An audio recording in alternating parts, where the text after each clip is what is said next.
صمودنا والتحرير صار صوب علينا بالحجر أشعلنا الثورة.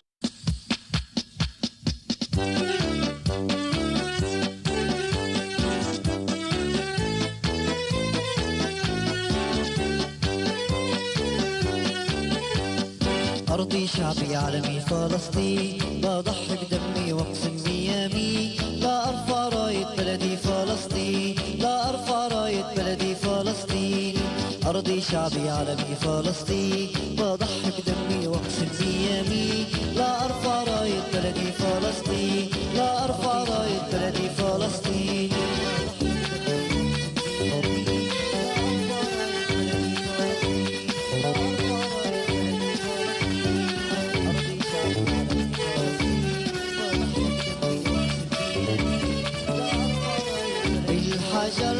أشعلنا الثورة بالإضراب كسرنا قيودنا وبالوحدة عززنا صمودنا والتحرير صار صوب علينا بالحجر أشعلنا الثورة بالإضراب كسرنا قيودنا وبالوحدة عززنا صمودنا والتحرير صار صوب علينا.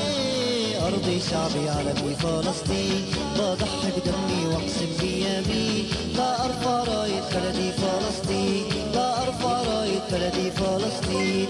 أرضي شعبي عالمي فلسطين بضحي بدمي واقسم بيامي لا أرفع راية بلدي فلسطين لا أرفع راية بلدي فلسطين.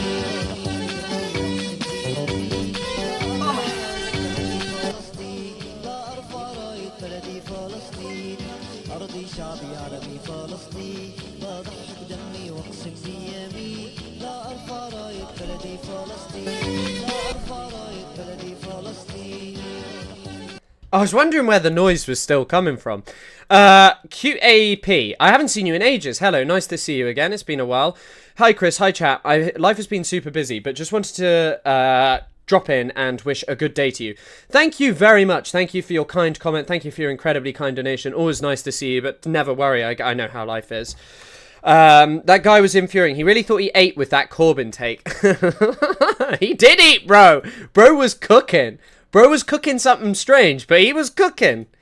Bro was cooking strawberry pasta, but he was cooking. Right, it's a big fucking news day. Big ass news day. Jesus Christ.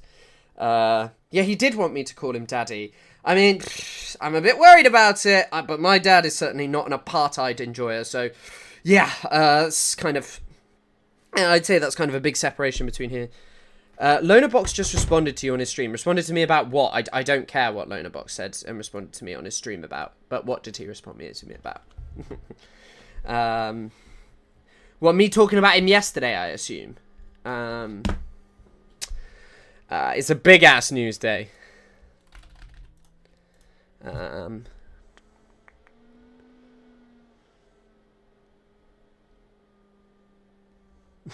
Pick your daddies wisely. Certainly not that guy.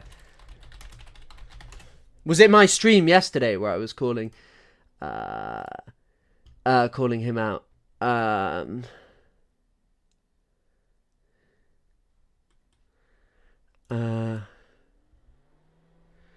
What about the mummies? You don't get to choose your family. Your friends are who you choose. Your family is who you will always be with, no matter what.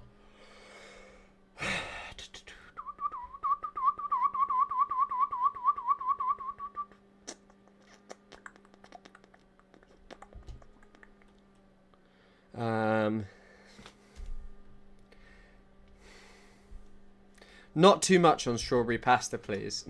Yeah, it looks vulgar. I guess we can start talking about the Qatar attack. Why did he respond to me about the Qatar attack? Like, what did he have to say about me talking about the Qatar attack, bro? It's like, Qatar hosts the biggest US military base. Like, they're not Hamas tunnels in Qatar. It's just Qatar's office. Like, Qatar is a sovereign country. Israel bombing it is just ridiculous. Like, Israel bombing it is... and I mean, fundamentally, I mean, we'll talk about it. But, like, I don't know what he had to say about it. But, I don't know what he had to say about it. But I'll just show you, like... I know he'll just be like, oh, I know he'll do his little fucking whiny emo thing of going like, none of these people care about the Middle East. This is Mark Owen Jones, who taught at Exeter. I never met him, but he lives there. He's just talking about like, look what's in close proximity to Israel's illegal attack on Doha. At least 2 nurseries, 3 schools, 6 embassies, a petrol station, a public park. This has all happened in the middle of the afternoon when schools are ending and children engaging in extracurricular activities. Like, just, there's a school right there, bro. It just doesn't feel like the way forward. It just doesn't feel like the way forward. I'm wearing a blue t-shirt. Don't write it. And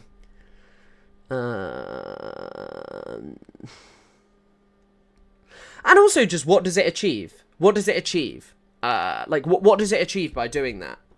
Like, what do you actually get from bombing Hamas in Qatar? Like, what happens, bro? He's probably just mad because the video's really fucking popped off. That video's already got 334,000 views in a fucking hour. Like, that's crazy. Israel did bomb Qatar, yeah. But yeah, just like, look at this. And it's like, Israel's argument will be, oh, it achieved so much, but what does it achieve? So Israel can move closer to genocide, but we'll talk about it properly.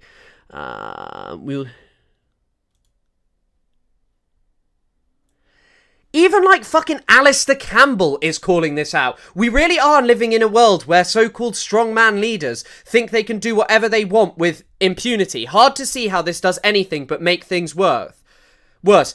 This is someone who fucking bombed Iraq or was like participated in it.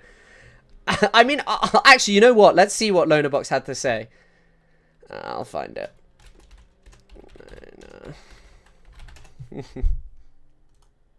Had emerged between Al-Hajj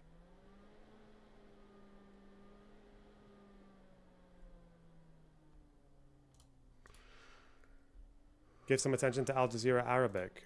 Why? Not everything is found. I know, but it probably is.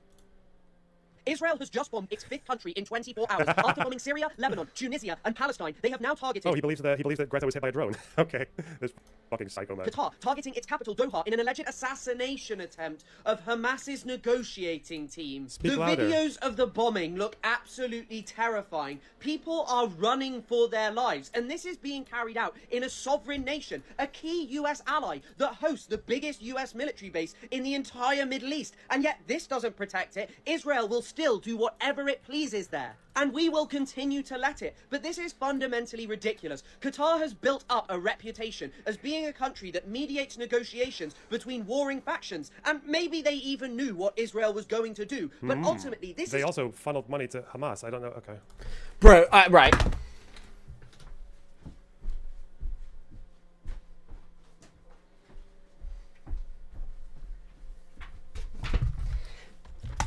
They also funneled money to Hamas. What does that dismiss about anything I just said there? What does that say about anything I said there?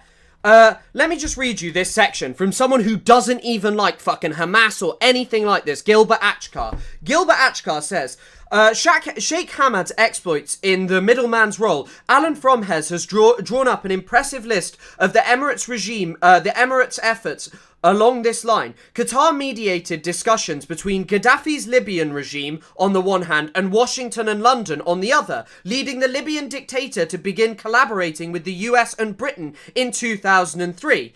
Qatar received lucrative oil contracts in reward. Qatar was likewise the mediator in negotiations between Sudan and Chad, between Washington and Saddam Hussein, between Hamas and the Palestinian Authority, under both Arafat and Abbas, and between the Palestinians and Israel, between Lebanese factions, between Iran and the UAE, between Ali Abdullah Saleh's regime and the Houthi rebels in Yemen, between Omar al-Bashir's Sudanese regime and the rebels in Darfur, between the Moroccan monarchy and the Western Sahara's Polisario Front? I don't actually know much about that. And between various Arab dissidents and their respective countries' rulers. Like, what is your point here?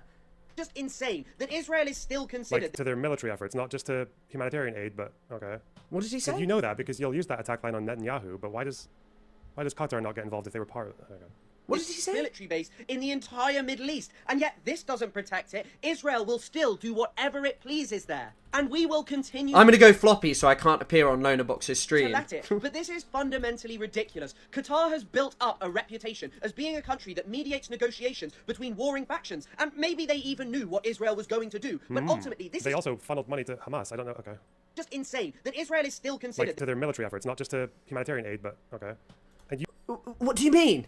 you know that because you'll use that attack line on Netanyahu, but why does... I don't care whether... I don't care about the Qatar Netanyahu Hamas thing. Like, what? Why does Qatar not get involved if they were part of it? Okay.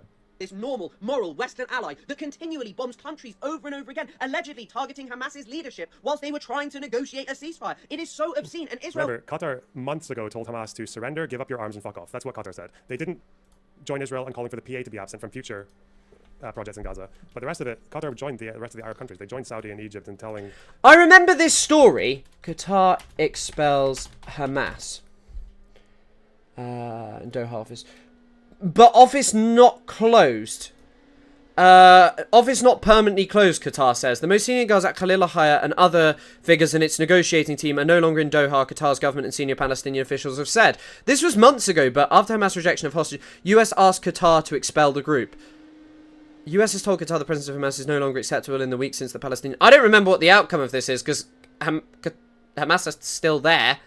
So what was the outcome of this? It just sort of resolved and they just stayed? Or what happened? They were in Turkey, but what? I remember this, actually. This was a while ago now. Hamas to just fuck off. What do you mean trying to negotiate a ceasefire? Fucking hell. You're not trying to negotiate a ceasefire when your entire formula is... they offer a deal either from the US or Israel, and then Hamas says, yeah, we're all for that, you know, we're all for that, but change this, and this, and also withdraw from Gaza so we can rebuild and try again. That's how ceasefire negotiations work, bro. That you change things about them. What are you talking about? Like, Israel's plan is to expel the Palestinians. Like, what are you fucking talking about? They're openly talking about this. They're designing this. They're talking about how much they love Trump's plan. And then in, was it 1st of August, Israel says, yeah, we're not doing any of these temporary ceasefires anymore. Time's run out. We're either going all or nothing. And then Hamas says 2 weeks later, oh yeah, no, we're totally ready for a temporary ceasefire. Yeah, that's what you do when you are not serious, when you are not trying. That's what you do when the only people in the world that you're... What?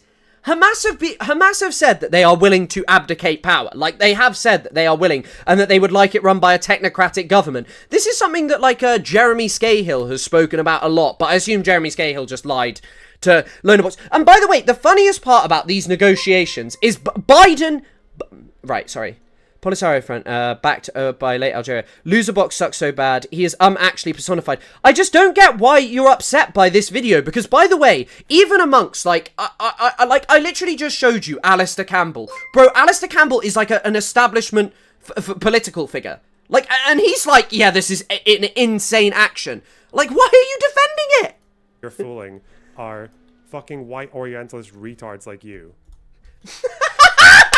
Lonerbox, thanks for calling me a white Orientalist R-word. Bro, you've never read an Edward Said book. You're only saying that because I talk about it. I hate how Lonerbox talks. Yeah, I know, it's amazing. We're defeating terror, but it's just not the case. They are just killing everyone to build their perverse vision of the Middle East. Is that what Lebanon's doing? Lebanon's currently decided that they're going to fully disarm Hezbollah. Yes, yes. Anyone capitulating to the United Arab Emirates and what they want for the Middle East with Israel is building a perverse vision of the Middle East that won't work. This is a guy who's like, oh, I care so deeply. Lonerbox, here's a good reading. You could bother reading if you cared about this instead of just reading and picking up books so you can try and come up with talking points to defend fucking Israel. Like, what he talks about in that book is... how, like, the Middle East and the shape that the US and all of these people wanted to build for it did not work. For years they said it would. And yes, white Oriental... Well, no, actually, I'm one of the people who's working on re-Orientalism, which is a concept proffered by Lisa Lau. So you do actually have Middle Eastern Orientalists, and Saeed talks about it as a dialectical thing. They've lost soldiers trying to do that in the last few months. Okay. Right. You are now under citizen's arrest. Why is he talking like David Lynch's role in Twin Peaks? That's at least quite funny. He reminds me of this guy. He reminds me a little bit of this guy. This is the energy I'm getting. White men detaining a black man prompts the inevitable heroic intervention by a female. You're under citizen's arrest. Stay here. Except he's not shouting as much because I guess Paul just Watson's He mature. went up behind her. Be an allegation, aside from the fact that he subsequently admits to it. Why would you do that to somebody? Where's the impassioned Why rant? would you do that?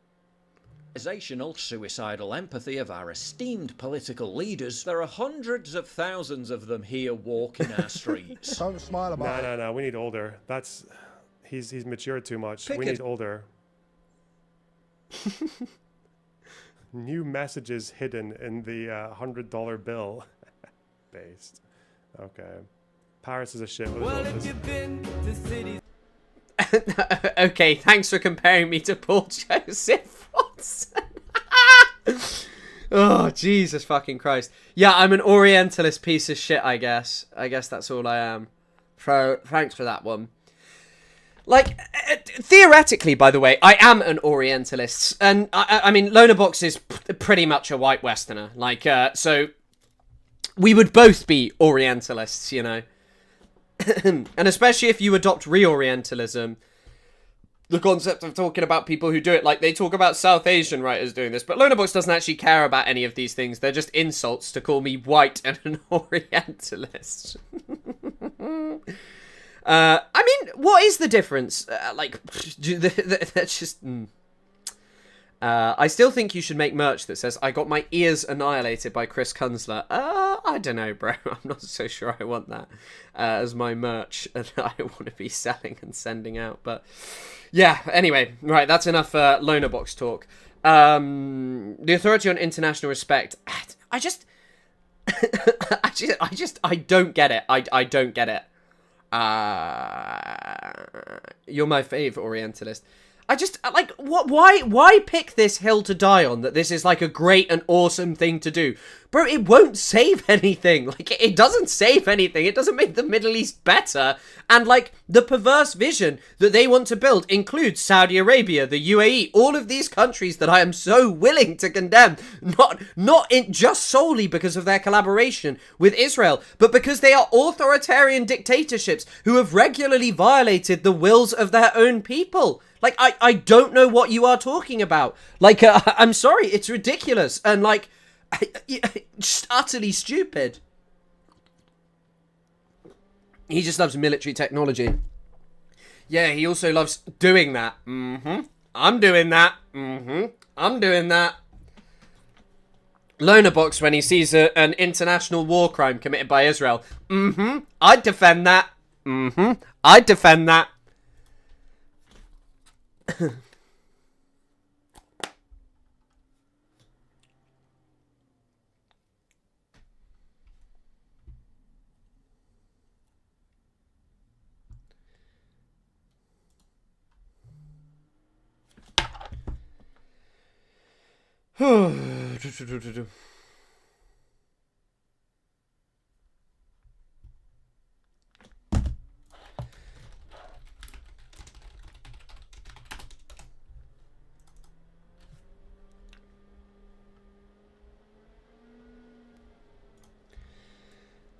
So in Israel, they actually don't snipe babies because, like, they give me £30 on stream, and my best friend, Destiny, I mean, he was racist, and he was bigoted, and he'd, you know, had some pretty dodgy allegations against him, but, you know, I just liked him then. But yeah, like, snipers don't work like that. Daniel Raab shows no hesitation as he watches footage of a 19-year-old from Dogmush crumpling to the ground beside his brother in a street in northern Gaza. That was my first elimination. The video shot by a drone lasts just a few seconds. The Palestinian teenager appears to be unarmed when he is shot in the head. Raab, a former varsity basketball player from Chicago suburb who became an Israeli sniper, concedes he knew that. He says he shot Salem simply because he tried to retrieve the body of his older brother Mohammed. No, that's not how sniping jobs work, man. The sniping jobs, they don't work like that. My friends over in Israel, they paid for me to have a nice trip over there. White is it. For some reason, white is censored. But you just sent white. But yeah, I'm emotional today. I'm amped up, bro. I'm fucking amped. It's hard for me to understand why he did that. It also doesn't really interest me, Raab says in a video interview posted on X. I mean, what was so important about that corpse? This is just someone who just admitted to murdering someone for going and getting a body. And Lonabox was trying to explain how sniping operations don't work like this, of just randomly sniping people because they fancied it. They do. This is what Israel does. There were reports of Israel specifically shooting Palestinians in body parts just because they wanted to, with the knee being the specific, highest point of what they would want, conceived as a bullseye from 2018.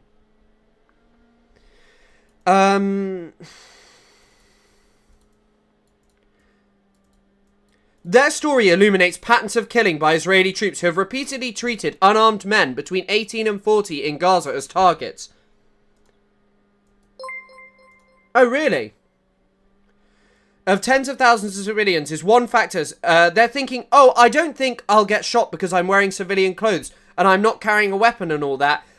But they were wrong, said Raab, who majored in biology at the University of Illinois before joining the IOF. That's what you have snipers for. After Salem was shot, his father, Montaser, rushed to the site and tried to collect his son's body, but was also fatally injured by a sniper.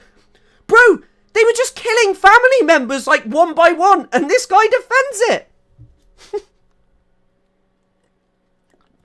This is who you're dealing with. Notice how the king of Nuov wants people to hold space for the Azov and the like. They're illegally invaded, but somehow Ghazi... Oh, I see what you're saying. Yeah. Because I'm no fan of the Russian invasion of Ukraine. But yeah, of course. There's no nuance. This is just like... Lonabox wants to defend Israel because it's where his money comes from. Like, even if it's not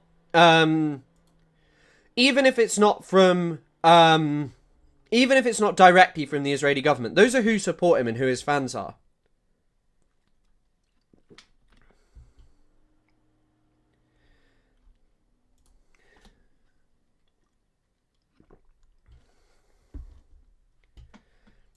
Israel's doing this to kick the can down the road about a ceasefire. Like, also, people debating whether US greenlighted this. If Israel are going to attack another US ally that has the largest US airbase in the Middle East, the US surely would need to know beforehand. Bro, I said this on my stream. How would they not know? This is literally the space with the biggest military airbase in the entire world.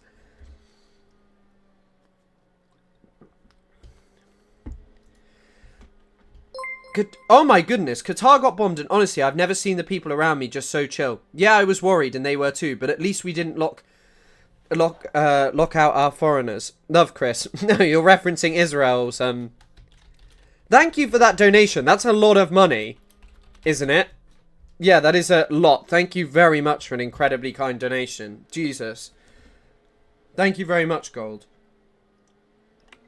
But I'm glad you're all safe. It seems like it was in a... I mean, Marco and Jones said at first he thought it was a microphone that caused it because he was near it in the university. But, like, also, he's just, Marco and Jones is just replying to these. Rained down hundreds of drones, missiles on Ukraine overnight, striking indiscriminately, including residential areas and the seat of government.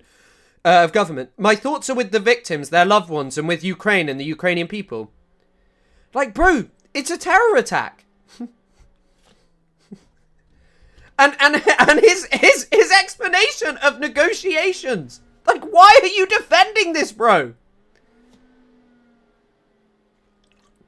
What is the point in defending this? Like, bro, just give up. Give up the gig.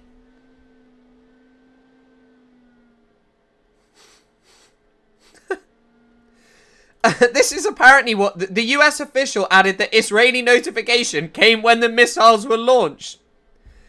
I am paid by the Qatari gov. They've just given me money. They've just given me all the money. Thank you so much, Golden. Thank you, everyone. Thank you, Coffee Lover. Thank you, everyone who supports and makes doing this possible. But yeah, like, the US government knew about this. I'm just gonna look through Marco and Jones, because he's an interesting thing. We got into this before Ethan Klein, but oh well, I don't really give a fuck.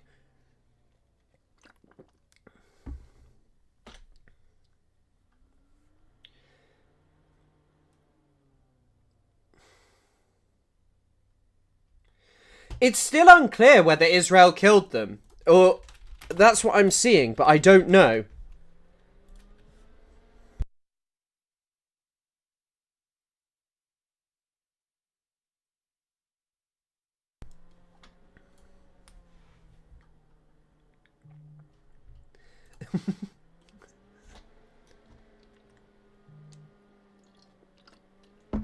The US will reply, but they'll probably say, "Oh, we didn't know." They'll just say, "Oh, we didn't know." They did know. The military base is way too big. The military base is way too big not to know. Like, it just is. Thank you, anyone who watches. You all support the stream. You're all making doing this possible. Palestinian politician. Baghouti, a turning point that will have dangerous implications for the region. This operation is against Qatar, which is leading the mediation efforts, and against Hamas leadership that is discussing the American proposal. I also love how Lonabox was like, that's not how you negotiate, and was then just like, yeah, but you should, like, basically just trying to justify killing them. How is that how you negotiate, bro? Killing people. And by the way, I do think Israel drone struck, because the reason that I think that the... Oh yeah, shit, I meant to add the flotilla attacks to the title. Wait, hold on. We'll talk about that, I guess, but I do think Israel struck the flotilla. I do.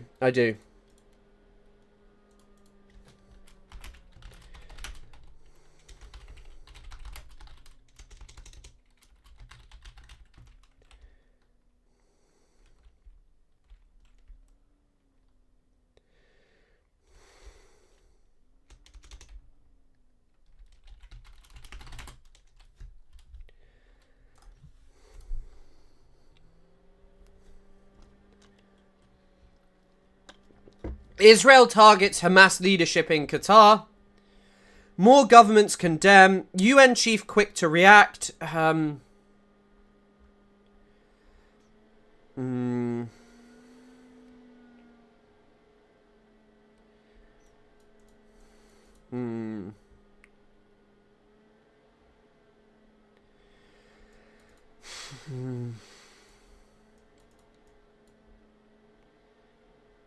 Oh, Jesus Christ. But these are, by the way, the same people who are just like, you should vote for the Democrats. Bro, however you feel about this, you're meant to be like a liberal. You should love the international order. You should love the international order. And these people are just fucking tearing it apart. Oh, I mean, the other one where Trump is just going insane is fucking India. India literally had an agreement with, had an agreement that they were allowed to buy oil from... that they were just allowed to buy fucking oil from Russia, and now they're getting sanctioned for it. It was like... And Trump is trying to interfere in India's domestic politics. If you want to learn about it, learn about Adam Tooze. I'm confused what they struck with, though. It looked like a flare, but they said it caused a small explosion. A drone dropping something? Who fucking knows what it was? Israel is not... Israel does not care. No. We haven't even gone over the Ethan Klein. The oil was an anti-China move. But it's just like, why are you doing that? Like, it doesn't make sense. When Adam Tooze is much better placed to talk about this, and I'd highly recommend Ones and Twos. But it's just like... It was entirely Trump bravado for the sake of it. Like, it doesn't do anything good. Foreign policy is depressingly bipartisan and aggressively kept away from any hint of democratic vote. Yeah, I mean... That's the thing that Corbyn challenged. Like, Corbyn challenged foreign policy. Thank you for your comment, domesticated honeybee. There have been no official reports on casualties. The group has not addressed the leaders' fates through any official Telegram channels yet. We seeing anything? Many feel terrorized. Well, we have some... we have Gold saying otherwise, but most people are ostensibly scared. There's apparently missiles, according to Axios, but... like, and again, you only kill negotiators when you don't want to negotiate. We know Israel don't want to end this war. And by the way, why are you also saying that and blaming Hamas when it has been said by, like, multiple Israeli officials that Netanyahu has torpedoed the deal? There was even that long-ass report in the Washington Post that Netanyahu was ready to make a deal and then didn't because of being benevolent to his government.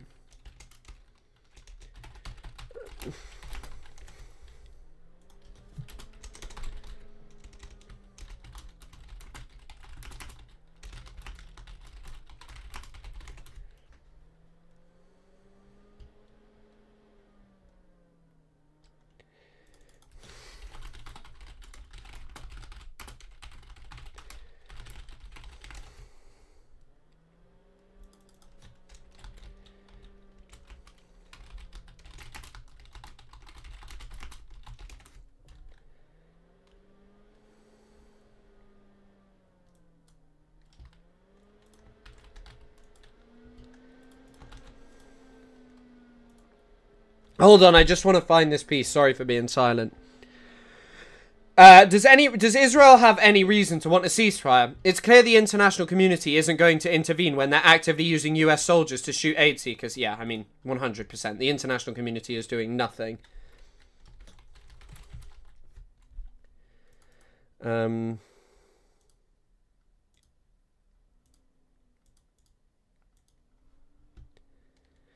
I just want to see if I can find this.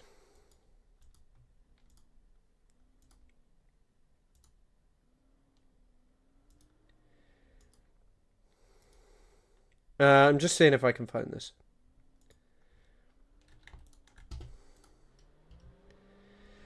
Here you go. How Netanyahu prolonged the war in Gaza to stay in power. From the New York Times. Not exactly like a Hamas outlet, isn't it? But, wait, fucking hell, this is like the world's most insane news day. This is why I started streaming early, because there is just so much going on. Lonerbox getting upset. Where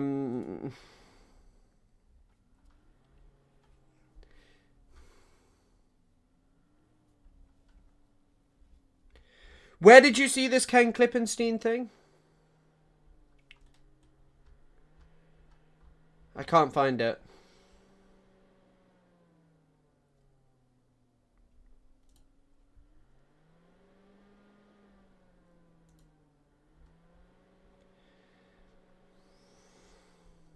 I don't know what you're talking about.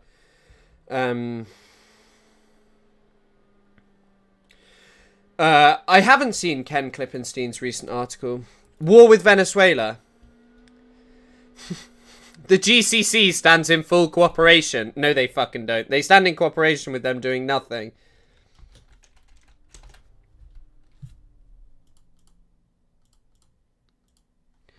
I haven't seen this, but I'll have to go through this Ken Klippenstein thing. Oh, leaked ICE memo reveals path to war. Fuck. I mean, not surprising. That's why Trenda Aragua are perfect. Trenda Aragua can be portrayed as like evil terrorists because they're pretty much faceless.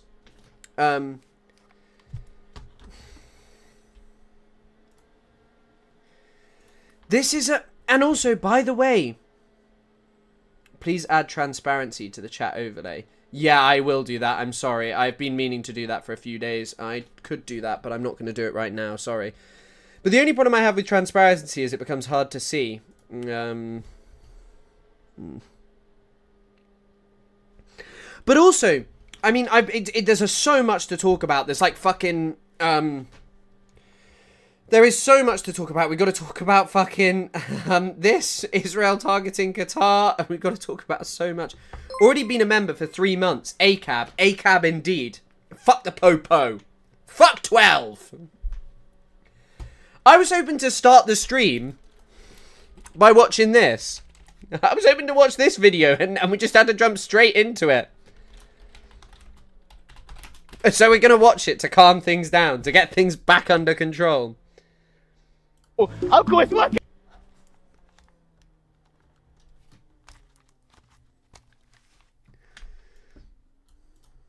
Uncle! Uncle, what's your name? What's happening? What's your name? I've been come from Africa to destroy you. Why? Why do For you the sacrifice. sacrifice for what? Sacrifice for you. Jesus! Yes! Yes, it's working! Jesus! Yes, it's working! Yeah! Uncle, come back! It's working, Uncle! Uncle, it's working! Uncle! Ah! Uncle! Show you. Yes. This video's crazy, and then there's a reaction of the African uncle, which I don't know if I can find, which was the one I actually wanted to... It seemed quite mean, but there's a video of the guy talking about it.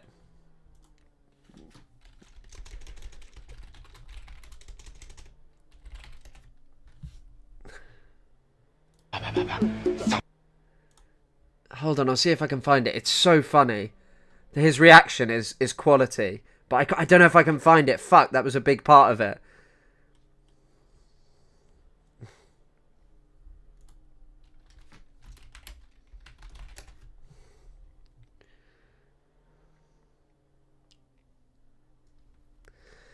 Fuck. Ah! I can't find the reaction. Leave the uncles alone. I tend to agree with you, and that was my position at first, but the video is quality. His reaction to it. I'll see if I can find it. I've seen him to do it to other uncles. Yeah, it seemed like the guy didn't find it to be that horrible, which is why I thought, like, oh, it's kind of funny, you know. Let me see if I can find it. How do I go to my watch history? Settings and privacy.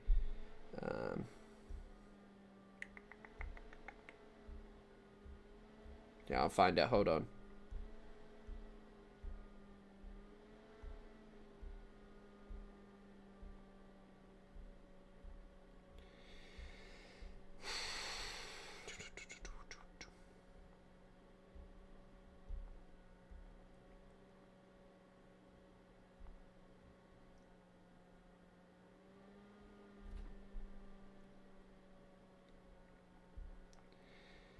Oh no, why can't I find this? I'll try to find it. I liked it on TikTok yesterday. What, his video of him laughing? Unc reacted the way I would, except it's just because I'm socially anxious. Yeah, I mean, I would react to someone throwing things at me on the street. I want to find this podcast.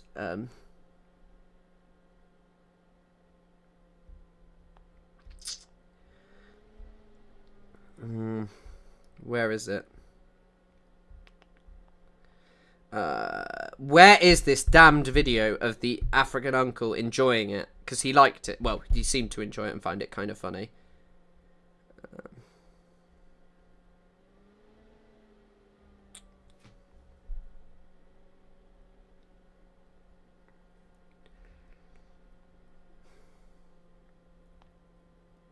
I can't find it. I'm gonna have to give it up. Hi from Iran. Salam az Ingilistan. Kheli kheli mutshakaram. Man Iran kheli dost daram. Oh wow. The leadership survived. Holy shit, the leadership has apparently survived.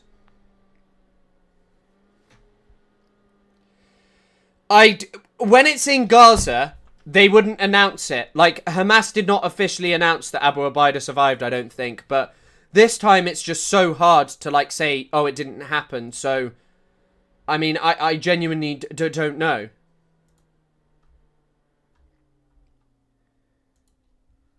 Oh, holy shit, the British were probably fucking involved. Ugh. I mean, I don't know why I'm ahhing. It just doesn't fucking surprise me that the British are allegedly involved in this. Like, the British love this kind of stuff. But Suhail al-Hindi, a member of Hamas's political group, confirms the group happened. More than 10 Israeli aircraft jets dropped over 10 munitions in the strike on Hamas Hamas's leadership in Qatar, according to military officials. The munitions all hit a building where Hamas leaders were believed to have been gathered within seconds, en route to carrying out the strike and on the way back. On the way back to Israel, several aerial refuelings were carried out. I mean, like, yeah, like, people who celebrate, like, Israel just carrying out... By the way, I don't think that you should just assassinate politicians all the time.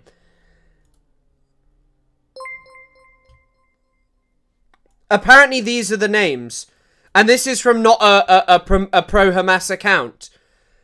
This is like a guy who doesn't... if you ever call me a muggle, coffee lover, I would never dare. I sent you something about the Brits on Twitter. Yeah, I'm going to look at that. Thank you, Tony. Thanks, Tone.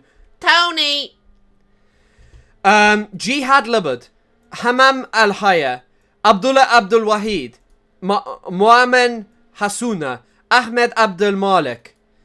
Israeli strikes. None of them are Hamas leaders. So that's apparently what's happened. So that's what we're seeing from a non-pro-Hamas account. So remains to be seen what the development will be, but...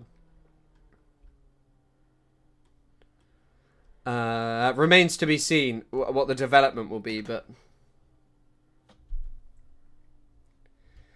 we'll have to see. We'll have to see. This is going to keep developing throughout the stream, I assume. I don't worry, I can get what you sent me already, Tony.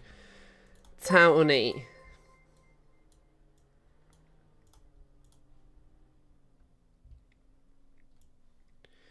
For hours, British reconnaissance have been and refueling have been flying over Qatar. The Israeli military has confirmed that the cooperation with domestic security, its air force carried out an assassination. It claimed that the unnamed Hamas members who were targeted led the organization's activities for years, adding that it will continue to act to defeat Hamas terrorists. The attack comes days after the Israeli army chief, Ayal Zamir, threatened to assassinate them at home or abroad.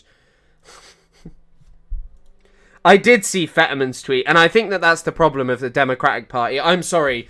I don't believe in just killing people. I don't believe in just massacring people. I think Israel has done it for years, and anyone who sits there and goes like, this is actually a good thing. Bro, that's not even logical with what you believe about Hamas. If you really want Hamas to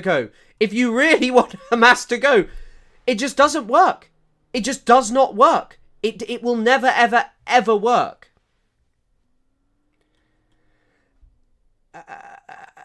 You know, it will just never, ever, ever work. It will just never, ever, ever work.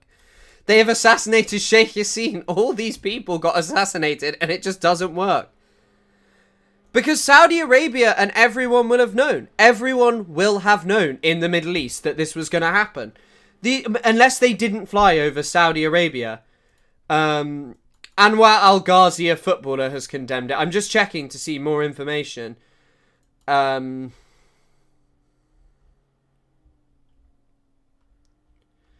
just having a look.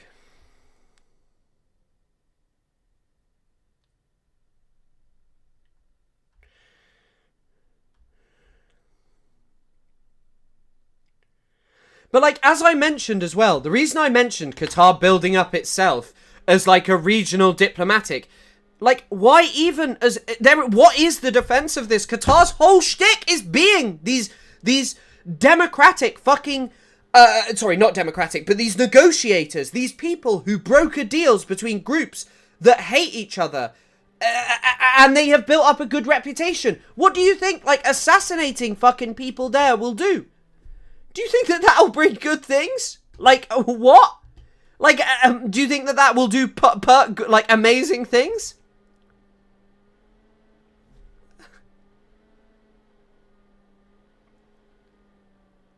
Like, in terms of, like, what's going on there, in terms of what is happening in the Middle East, how is this going to do good things? Like, as I said, I just read you this list of negotiations.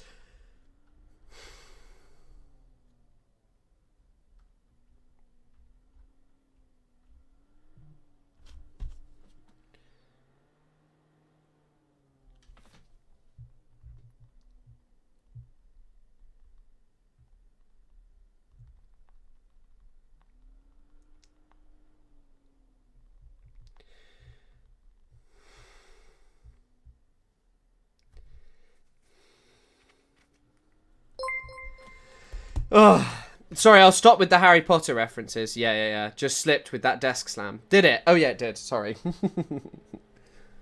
I don't really like the angle. Wait, hold on. Sorry, you're going to see my sweaty pits and my huge lats. Oh, and now I've accidentally moved the PC down too much, the monitor. Oh, right. But yeah, like, just thinking about what's going on in the Middle East and thinking about all of this stuff. Like, how is this?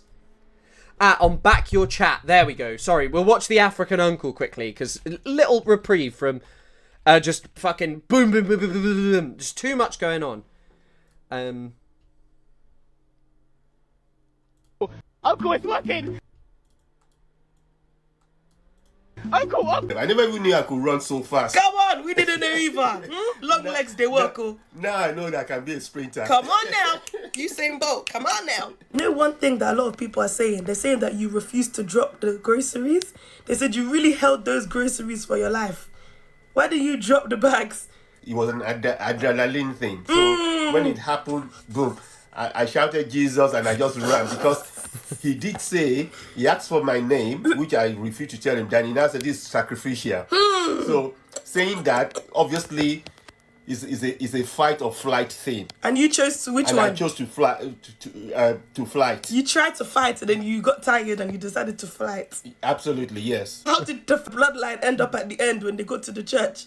Why was everybody fighting for you? Another guy came and asked me, saying that, please, can you show me the way to West Credit Train Station? And being nice, I walked towards him to show him. And then he exactly came up with the same thing. He was wearing black, put powder in a black cloth, and start waving it and saying, it's working, it's working, it's working. Which is absolutely ridiculous. I had to use my bat to try to hit him, shout for help. Instead of you to go spirit for spirit, you should have started praying against him. What do you want to say to the person that filmed it?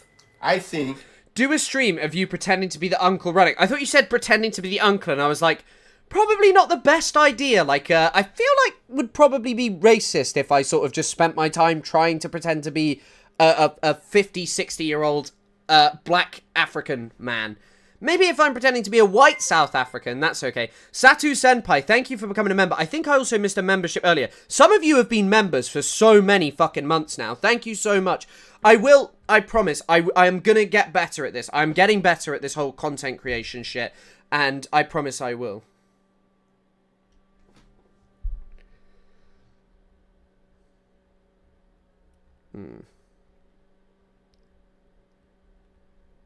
Sorry, I just need to respond to a text.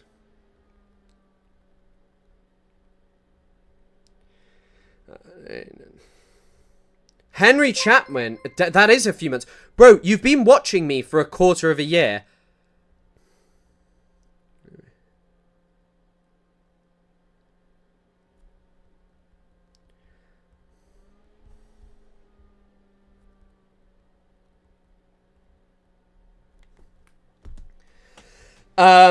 But yeah, I mean, I thought that... The pattern is very stupid. Oh, okay. It's a stupid act because it's other people's well-being he's putting in jeopardy. Come on now. Uncles, stay safe. Sorry, I just found it quite funny what she said. A third of a year. Sorry, a third of a year. Yeah. I didn't mean a quarter. I meant a third of a year. Actually, one of the previous ones was 3 months, so that is a quarter of the year. But I do mean a third of the year. Thank you for your correction. Maths has always been better for me than other things. Israeli Captain Netanyahu may have assassinated my son. I'm doing my part. There we go. Actually, I was talking about... I had a premonition that Sophie was going to subscribe for 3 months.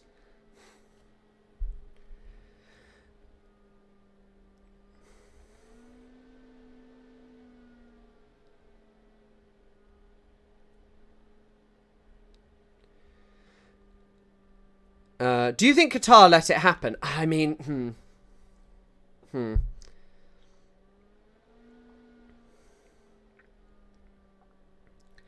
QAP, Jesus, sending memberships. And they're going to great people. Drewzilla, Hot Dog Time, everyone. Thank you. Domesticated Honeybee, Nick, everyone. Thank you. But yeah, why does Netanyahu... Like, this is the funny fucking thing. Like, I mean, most Israelis, I don't think, come from this position of really wanting it to end because of what's happening to Palestinians.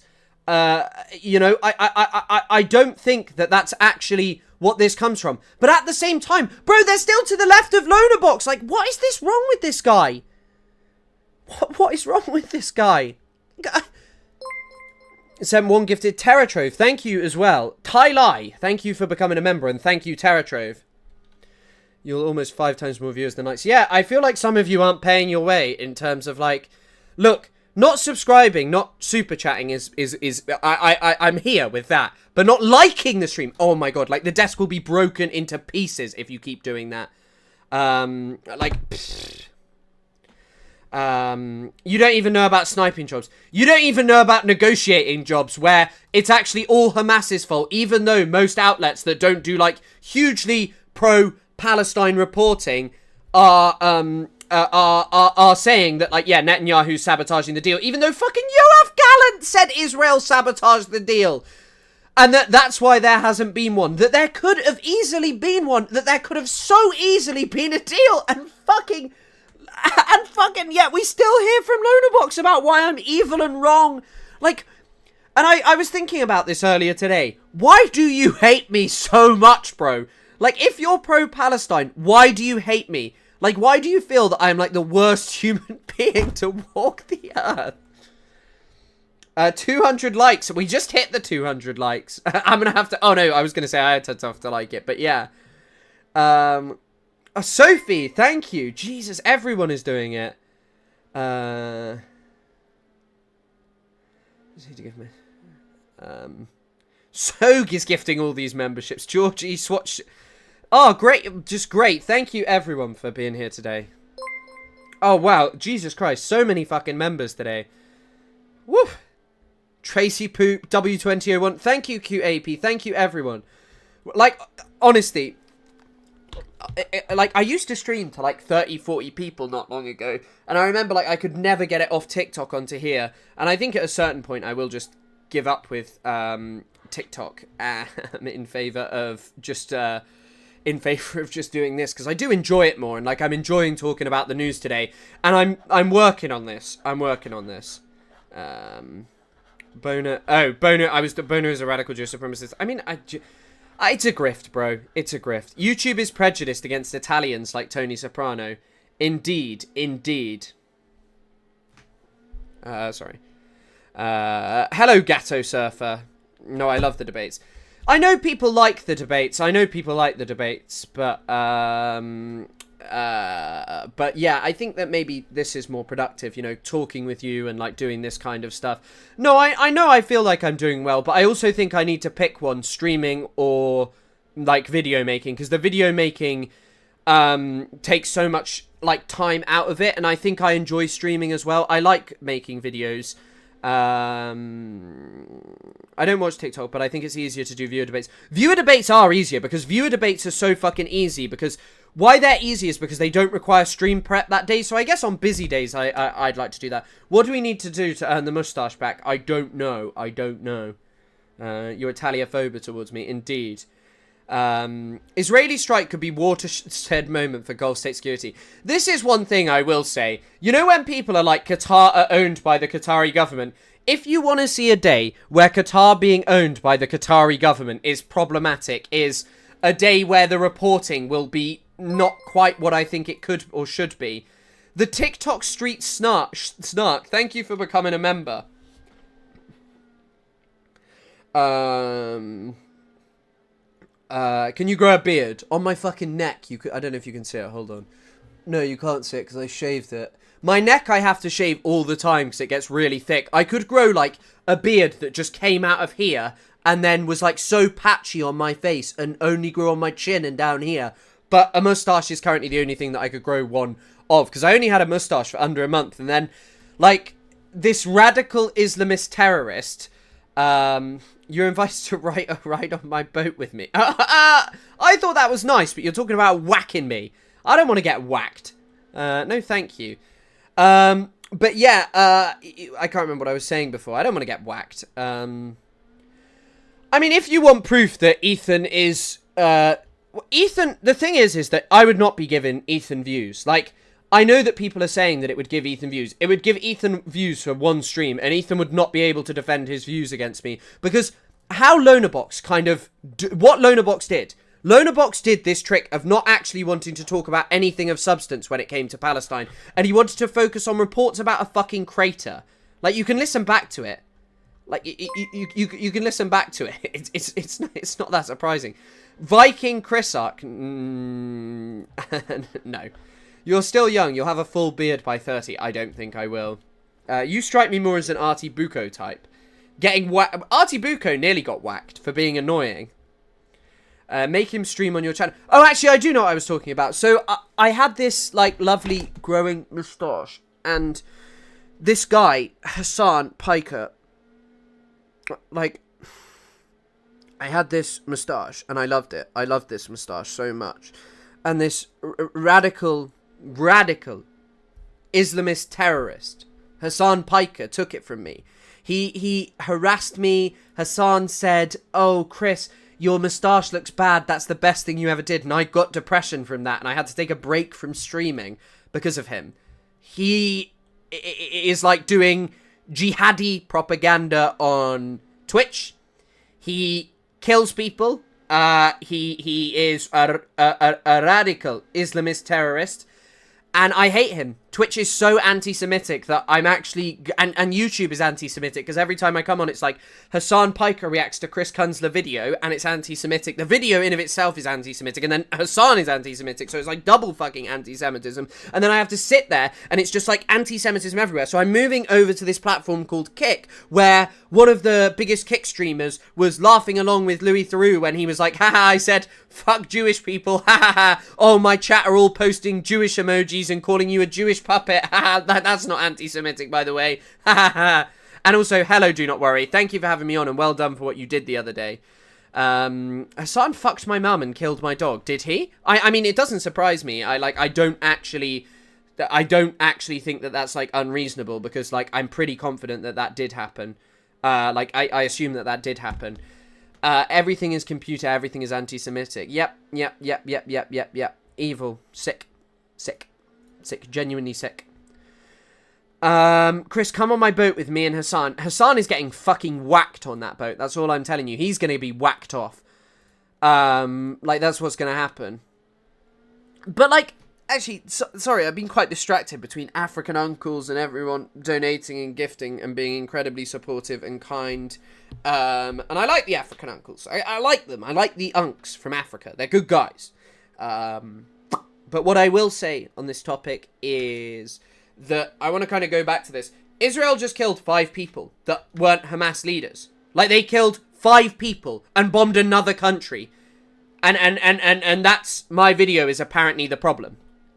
My video is probably my video is the problem that you should be talking about. I'm sure whilst you do like a long stream justifying killing those 5 people. Israel said by killing Mohammed Sinwar that it would bring peace with Palestinians possible because he was the block on negotiations. They killed Mohammed Sinwar. Nothing happened. Nothing happened. Nothing fucking happened. Like, there's nothing will come from this. Oh, and actually what I was talking about is why I think that this is a problem with being Qatari news funded. Qatari government funded, is because you get something in here like this. As more details emerge about Israel's strike on Doha, other Gulf states could be reconsidering the value of their relationship with the US, says Sultan Barakat, a professor in public policy at Hamad bin Khalifa University. I think this is going to be a watershed moment, to be honest, similar to the day when Saddam Hussein invaded Kuwait. As far as Gulf state security is concerned, now they will have to rethink their assumption that their security can be guaranteed by the US and by good relationships with the West. If the US, and obviously it's an if, had stabbed Qatar in the back over this one issue, then I think the rest of the Gulf states should take it extremely seriously and come up with a totally different proposition as far as the relationship with the US is concerned. Not a chance. Not a chance. Not a chance. That is not happening. That is not happening. It's not happening.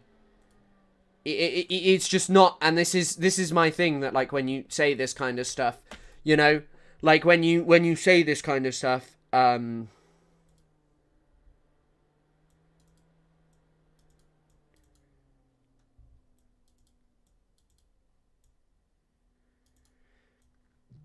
This is Matthew Petty's reaction.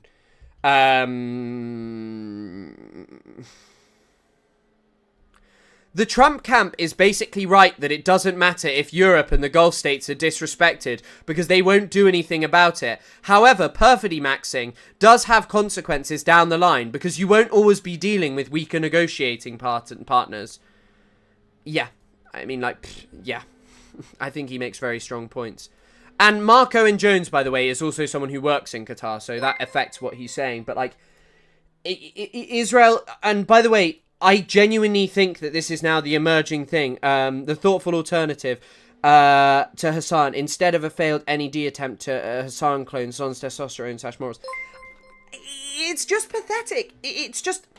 Lonabox is miserable. Like, just look at the guy. The guy is a miserable little fucking worm whose life is motivated by trying to make money piggybacking off Destiny, someone who was saying the N-word constantly, who's banned from platforms because of his behavior, then fell out with Destiny because Destiny, someone who was already doing weird shit, who already had weird allegations against him, did something weird to a girl that Lonabox was around, and that's where Lonabox drew the line, and yet still he's associated with Ethan Klein. Like, Lonabox makes out as if he's so affected by people being like, oh, Destiny stole your girl, like all of this stuff. Like, he makes out that that really upsets him. You know what would upset me more is the guy who does a podcast and sweeps for Destiny, Dan Saltman, having a fucking relationship with the guy who's bringing me on his stream, like all of these things. You know, like, I think that would be quite upsetting that is legitimized constantly by Ethan Klein. But that's not the problem that Lonabox has. He has a problem with Hassan. Thank you for fighting misinformation. Thank you for your donation, and I enjoy it. I'm glad that this is something that I'm able to do.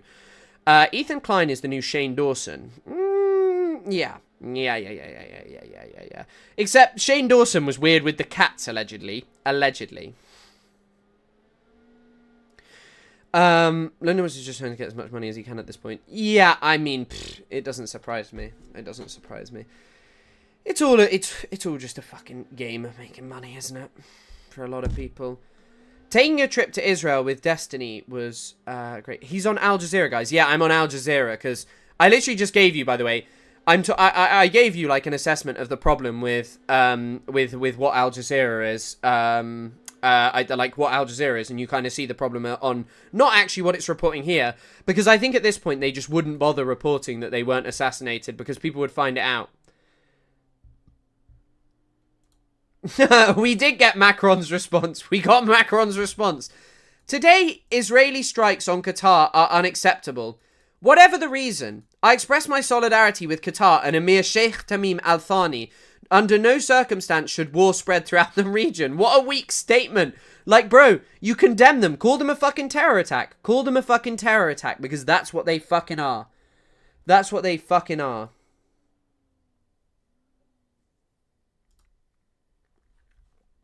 And this is the alleged source. I don't know how reliable Flight Radar is, but I know people cite it a lot. This is also more information about the taking off to refuel Israeli planes. Plausible. Not implausible. Let's just have a look at other stuff. This is from Louis Alday, who I think is... Louis Alday is a great translator of Ghassan Kanafani's texts. Almost zero chance that the Qatari leadership was not aware / informed of this. A pertinent reminder that it hosts Hamas leadership as a means to prove itself useful to the US, not as a genuine supporter of the Palestinian cause. And this is, by the way, like, when I talk to people who are like, Qatar do terror. Bro, Qatar hosts the biggest US military base. Like, Lonabox highlighted that as if, like, it's insane that I said that. But why is that insane, bro? That's, like, what people talk about. It's a reasonable thing to say. It's a reasonable thing to say of, hey, Qatar is a country of fucking paradoxes. Qatar is, like, this country that is different to just terror and funding terror that you want to make it out to be. Qatar is a complex country, and the reason that it backs the Muslim Brotherhood is because it backs Sunni Islamist movements all over the Middle East. This is in itself a lesson for US allies. You can bend over backwards to help the US politically, militarily, economically, and they will still see you as a mere vassal whose sovereignty is dismissed whenever convenient, because this strike was without a doubt greenlit by the US. The US imperial order denies sovereignty not only to adversaries, but also to so-called allies and collaborators who are routinely humiliated and reminded that they are not states but vassals and protectorates. That's also kind of what I feel like about this. About, like, this kind of stuff. Like, this is how I feel about this kind of stuff. Do you think that people in the Middle East should just be benevolent to America? Is that what you believe in? Is that what you believe that people actually in the region just kind of believe in? Because I genuinely think, as a leftist, what you should be advocating for is freer and fairer societies with accountable governments where everyone has an equal chance, where people aren't just living in major poverty because they're Middle Easterners, or anywhere in American society all over the fucking world. Both the Democrats, the Republicans over the last century have continually force this all over the world, and I want change. That is what we as leftists should want. Not just a continuation of the American system because you hate terror. Like, it's farcical. It's farcical. The war on terror is never ending. This is what Tom McGowan talks about. The war on terror is just never ever ending because it was always envisioned this way. George Bush spoke about how, also llama brained, like, honestly, when you're like, British person yelling at us about imperialism. Do you not think that I include Britain? I have many videos about Britain. I was literally just debating someone and saying how Britain caused the problems. How Britain, the issue of what Britain is doing, the issue of what Britain has done, has created the Middle East and Palestine in the way it is. And you want to sit there and go, British person talking about imperialism.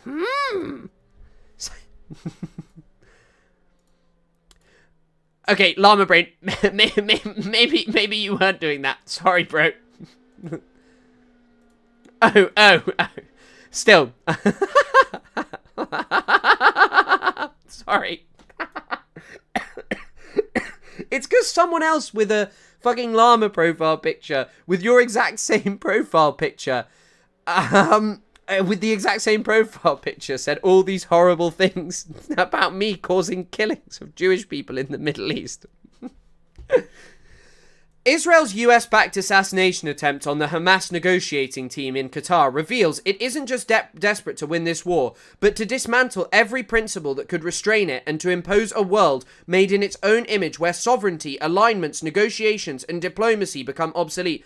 Also, by the way, on this topic as well, on leftists, already, the right-wing government in the UK, the right-wing government in the UK, the Reform Party, the potential government here, is already capitulating and speaking the language of the UAE. They're getting funding for that. If you are a leftist and you are not talking about the UAE, if you are 24 years old and your circle is not talking about crypto, Jeffrey Epstein, OnlyFans, subscriptions, and the UAE, that is not your circle.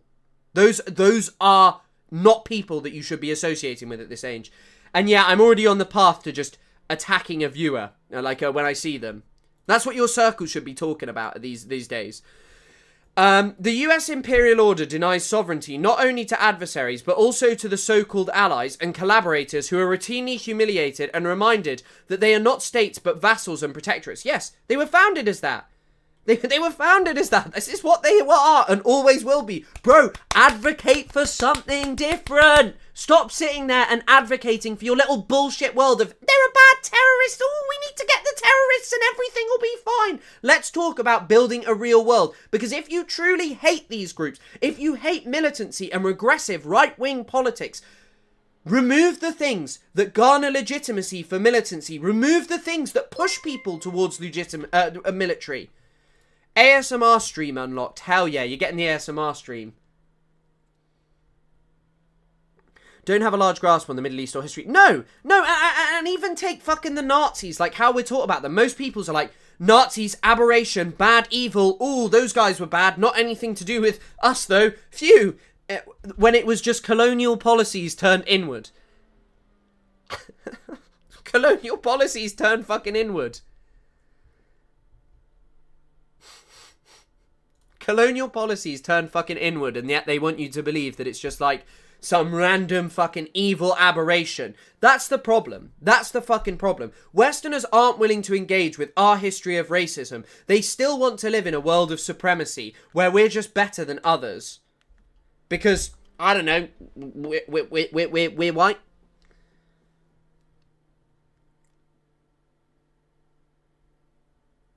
No, you see, it's worse when they do fascism.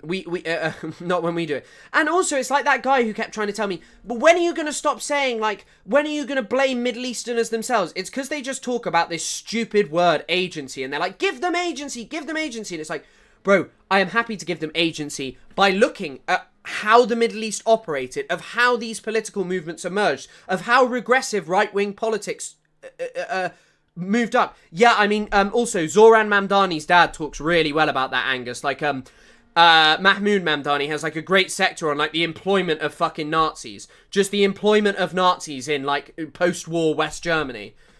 Even the pretense of negotiations is cast aside because negotiations imply equality and sovereignty.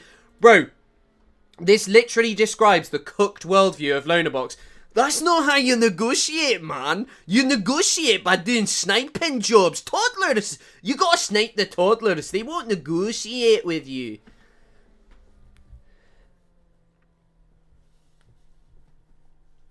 They are also the Hamas negotiating team, but yeah, I suppose government in exile is also a term.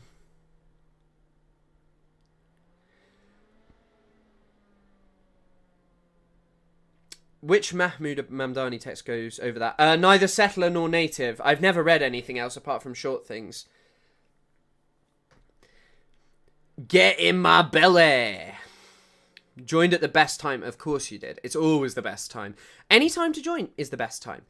Even the pretense of perfidy is now a governing logic where deception and betrayal are normalised and routinized. Instruments of statecraft. The world is forced into two camps with no middle ground, vassalage or resistance. I mean, Amal Sad is spitting facts there. Scholar of Hezbollah. She calls them Hezbollah, which is interesting. Because I always wanted to know when that term changed, because it used to always be spelt that way, but now it's no longer spelt that way. It's spelled Hezbollah. I don't know when they changed the spelling of it. I know that they didn't specifically. It's an Arabic word and it means party of God, but I don't know when the UK and the West changed the spelling of it. But yeah, I just find it hard because, like, I'm sorry, I'm not just like blindly thinking Axis of Resistance anti-West so good. I have complex feelings about the Middle East because I've studied it, because I've met people from it, because I talk to people, because I know people who live there, who tell me things of their experiences, who went through things like living in Gaza, like living through revolutionary movements in the Middle East. And I listen to people who've studied it their entire lives, have dedicated their entire lives to it. I don't just go, yeah, I project my feelings onto this and I hope we get this cool Western world, you know?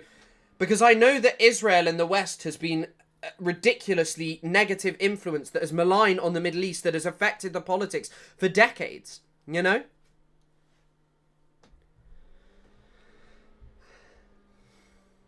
But also, I'll tell you one thing about how you negotiate. It's not about whether you ask for concessions or not.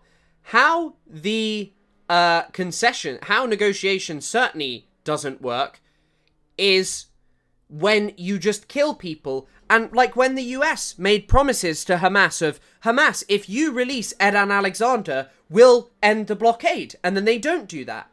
I haven't debated Ethan Klein, and Ethan's not going to debate me as well. I just put the stream title as that so someone will clip something and then I can send it to him. So it's still Hezbollah in Germany. Interesting. They use women, they have just used women's rights to invade a country while women suffer here. Exactly, bro.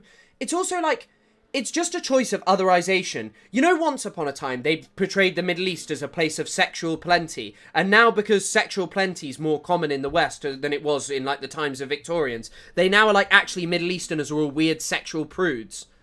I didn't really learn about Lebensraum or how extermination was for expansionism. It was really like, yeah, the Nazis were evil and wanted to kill them. Of course, and films ingratiate that in you. films where Nazis are just bad guys, video games where they're just bad guys. It's that Nazis aren't just evil because they were evil. Nazis are evil because of the extremity of their right-wing politics. And that's the problem. Fars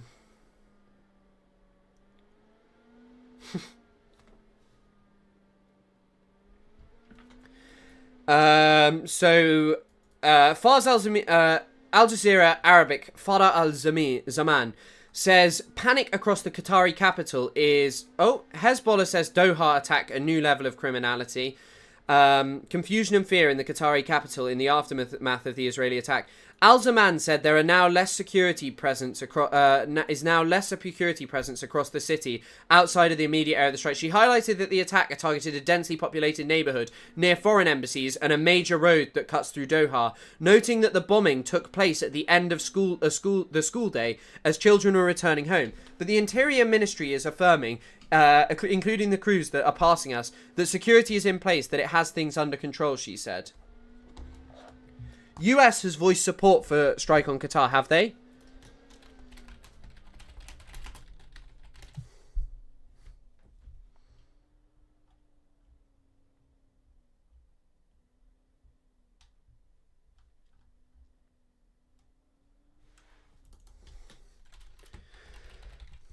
I just want to see if I can find Trump saying anything on it. I doubt he has.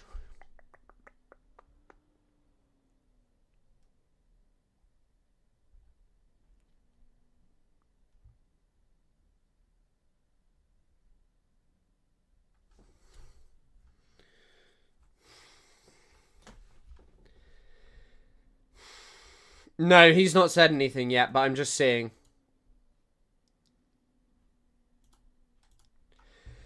Conspiracy. Yeah. I mean, I've spoken about conspiracy before, the human condition.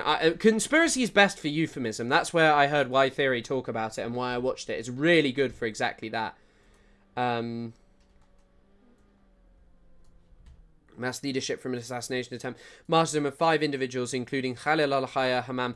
And also, by the way, just justifying mass killing shit of just people's children and those around them is wrong and immoral, and you would not say that about British politicians that you hate.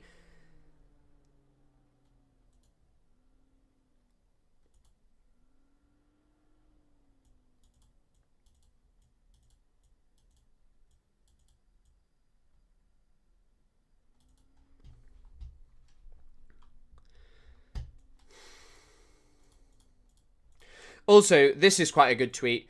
A lack of retaliation on Qatar's part will only further highlight a glaring truth, that the militaries of the various Gulf states only exist to oppress and police their own people, not to defend them. Glaring truth. Oh, he said at least he said it's a further glaring truth. I mean, yes, this is a further glaring truth. Before anyone comes in here and says, oh, but Qatar is so small, what is it supposed to do? Remember that Qatar's small size doesn't seem to bother it when it decided to join Gulf countries and invade Yemen. 1,000 Qatari troops invaded Yemen and the Air Force bombed Yemen. This is just that's like not a great take, I'll say on that much, just because that's fundamentally different. That's fundamentally different in terms of what Qatar's relationship is. And the other tweet that quoted this is what I actually wanted to talk about. A lack of response to Qatar has nothing to do with being a small country and has everything to do with the fact, like every other Gulf country, that they are slaves to the US. Well, I mean, yes, that's true. But, I don't understand why you're tweeting it like that. Because,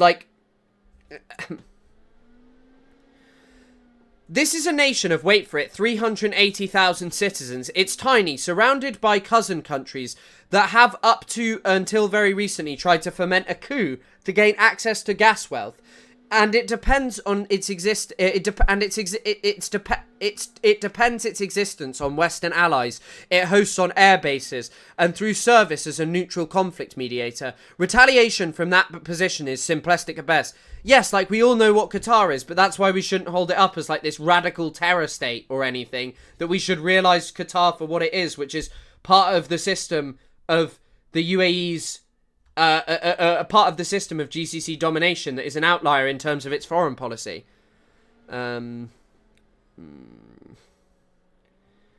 I did see the actions that Spain is taking against Israel, and good on them. It's just there should be more. Like, you should just say, like, Israel is a rogue nation and refuse any relationship with them. 4 of our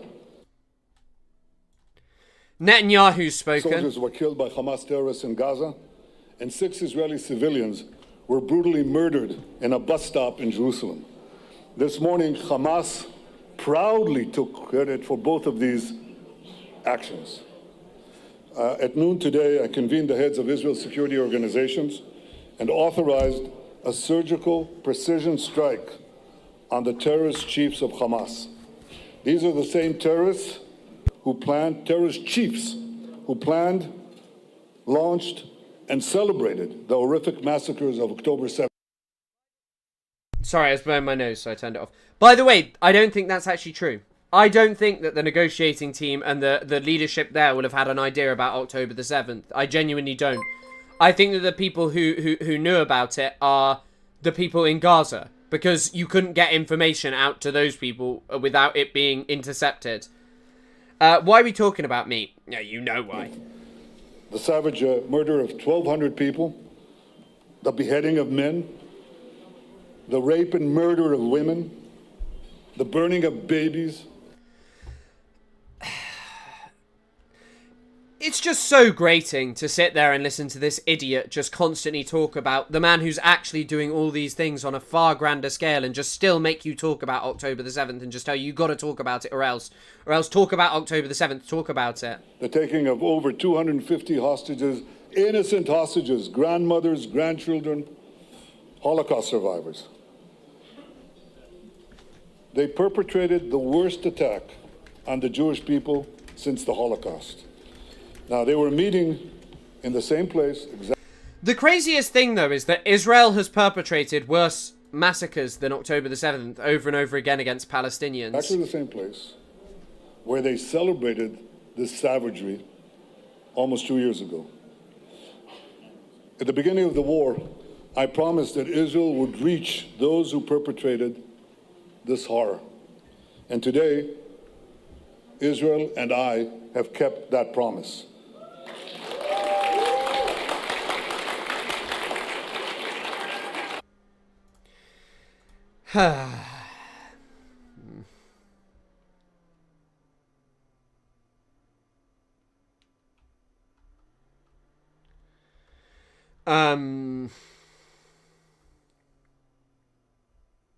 Americans have been forced to put up with Democrat-run.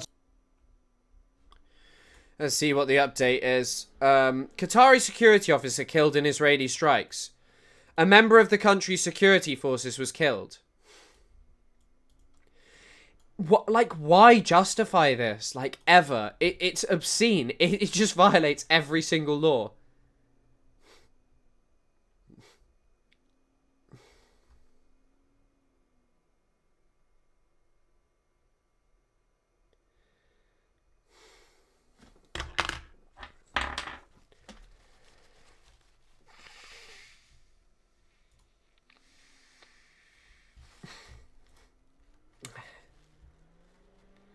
The Qatari security officer, yeah, just literally just saw that. They could put his face beside the definition of confirmation bias. I mean, they could put Netanyahu's face next to a lot of things and it would make a lot of sense.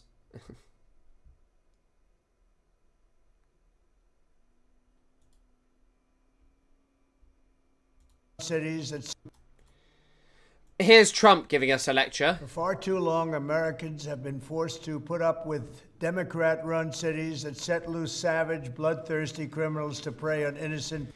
Do you notice how it's just the same as Netanyahu? Whilst you're the one who is like a depraved sex offender, whilst you're the one who is responsible for mass killing, whilst you are the one who is responsible for the degradation of American society, create some evil, savage, bloodthirsty criminal. People, really very, very innocent people.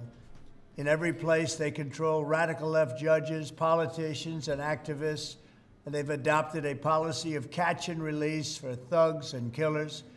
In Charlotte, North Carolina, we saw the results of these policies when a 23-year-old woman who came here from Ukraine... They treat the very finite numbers of Holocaust survivors so well. there are starving kids in Africa commercial on Fox for starving survivors in Israel.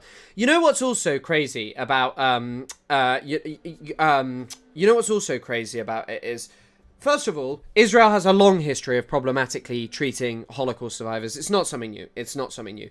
But there's also an example called someone called Shlomo Schmeltzman, who was a Holocaust survivor in Israel during Israel's assault on Lebanon. And during the assault, sorry, he was a Holocaust survivor during this period of time. What Shlomo Schmeltzman did was launch I think he was at Buchenwald, and he launched a hunger strike because he was so upset about the use of his of the Holocaust as a justification for going in and killing innocent people in Lebanon. Met her bloody end on a public train, and here's a picture of it. This is the picture of it. And this is a picture of the woman, a beautiful young girl that never had problems in life. No, because luckily she didn't meet you and Jeffrey Epstein in the 1990s, so she didn't probably have that many problems in life.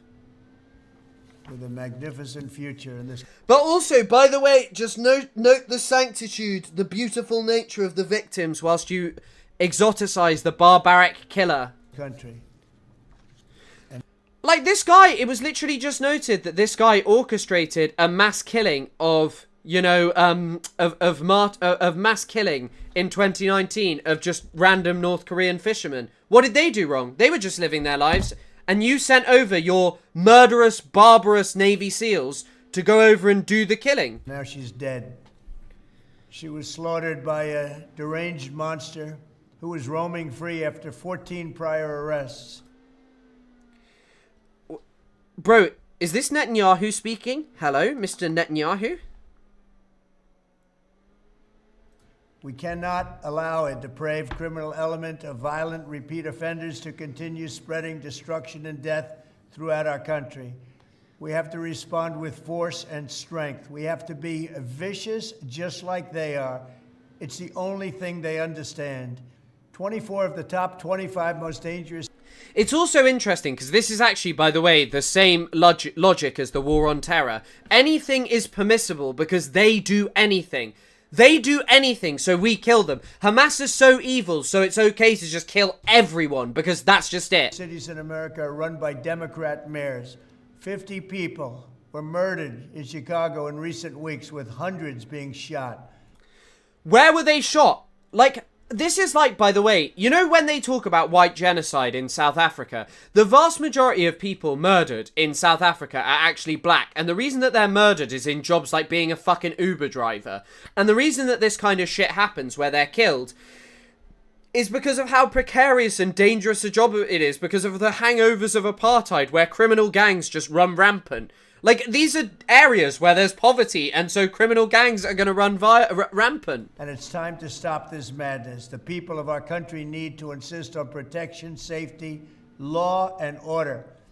We have proven that it can be done because we did it right here in D.C., in District of Columbia. The capital of America was a bloodthirsty, horrible, dangerous place. I mean, he's not actually wrong. The capital of America is certainly a bloodthirsty and fucking horrible place, but because of people like him. One of the worst. And now it's a crime-free city, and we're going to keep it that way. Oh, yeah, 100%. Like, by the way, there is no mistake of choosing a black man and choosing to extol the virtues of the beautiful young white woman who never did anything wrong with the evil black man. It can be done. It can happen fast. All we want is, please, Mr. President, we need help. Chicago needs help. Other cities needs help. We'll do what has to be done because we're going to make America safe again. And that includes our big cities. We're going to make those cities safe. Thank you. Wow, beautiful stuff, whilst you just went and dared to bomb fucking Qatar or help them. Like, it just went and helped Israel bomb them, most likely.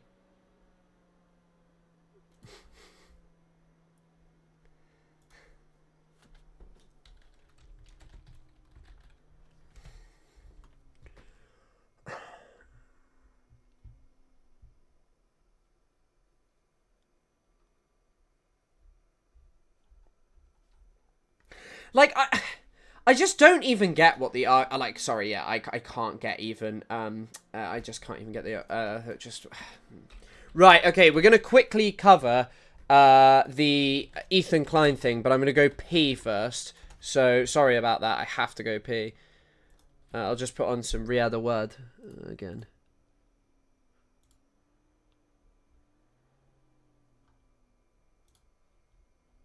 Intifada, intifada, intifada, intifada, intifada, intifada, intifada, intifada.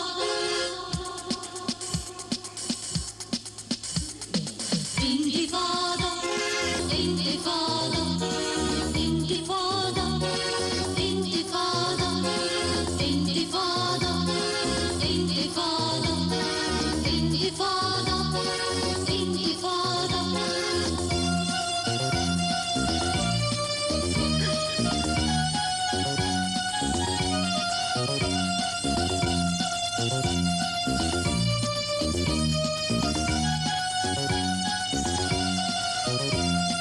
بالمولوتوف بالحجارة أصنع دولتي بالمولوتوف بالحجارة أصنع دولتي بالمولوتوف بالحجارة تزهو طفولتي بالمولوتوف بالحجارة تكبر قوتي تكبر تكبر تكبر قوتي تكبر تكبر قوتي بالمولوتوف بالحجارة أصنع ثورتي بالحجارة أصنع دولتي بالمولوتوف بالحجارة تزهو طفولتي بالمولوتوف بالحجارة تكبر قوتي تكبر تكبر تكبر قوتي تكبر تكبر قوتي.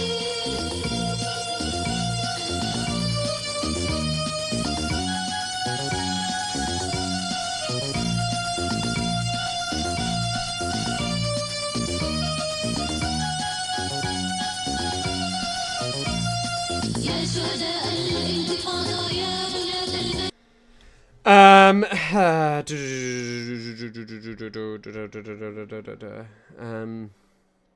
Zoran would not approve. No, Zoran would not approve of my Intifada listening. Bro, I'm not going to sit here and condemn the fucking Intifada. I did say sorry for the machine. It's woman education when I studied the Middle East in college and I'm Jewish and I'm anti-Zionist. Oh, yeah, sorry. I told you I thought that you were someone else, but I'm... Something after the apology. But I'm talking about something after the apology.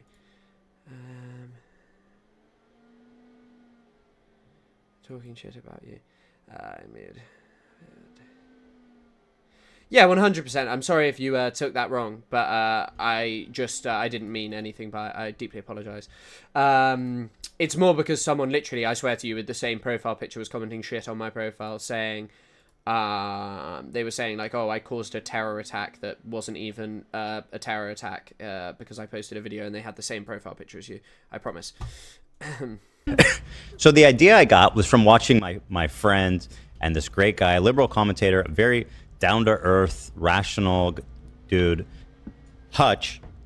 I have spoken about it the last like hour. Had a caller call in, a bona fide H3 hater, and listening to them talk about me was so fascinating because you really get a peek into what these people think, and the stuff that they think is just so out. It's a weird person to choose. Fucking like Hutch. Hutch is a COD streamer. So far from any version of reality that I first want to watch this clip with you guys and then discuss what I'm thinking in terms of how to approach this. Clearly, whatever we're doing currently is not working, right? Let's see what Hutch has to do here. Why the f are you interviewing H3? What is this? You don't think that that's detrimental to your larger audience, to what he believes? No, I don't. This initial fracture between Ethan's audience and Hassan's audience, all of that started because all Ethan wanted Hassan to do was to moderate his community.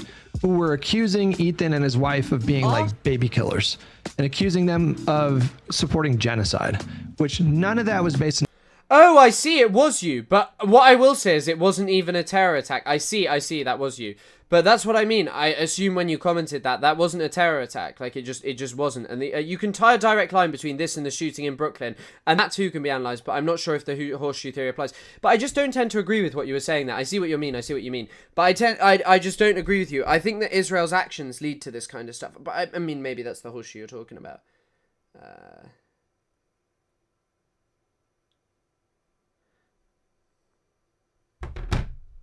In reality. So them supporting like Israel's actions, that's not based in reality? What actions did they support specifically? What are you talking about? Not Ethan and Gila's continuous stance that.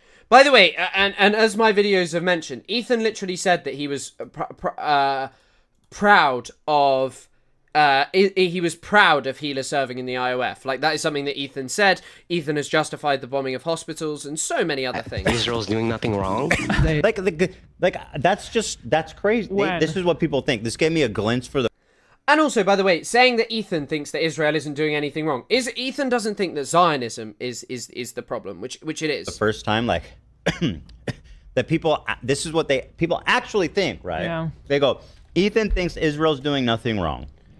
And I guess if that's the narrative you accept, then I can understand this militant kind of approach to people. Although in the case of this cousin, you would expect that they would have a little more decency to actually hear out somebody who they know in real life instead of trying to like brand them as a Zionist supporter. God forbid, the worst thing in the world. Tamara says she's had to explain this to so many people since getting hired here. Is that right? But also, what are you explaining? Like, he said he wanted to go to Israel because it was beautiful. He said that Israel was like this place that he really wanted to show his kids, to show you the different Israel and to ignore what Israel is actually doing.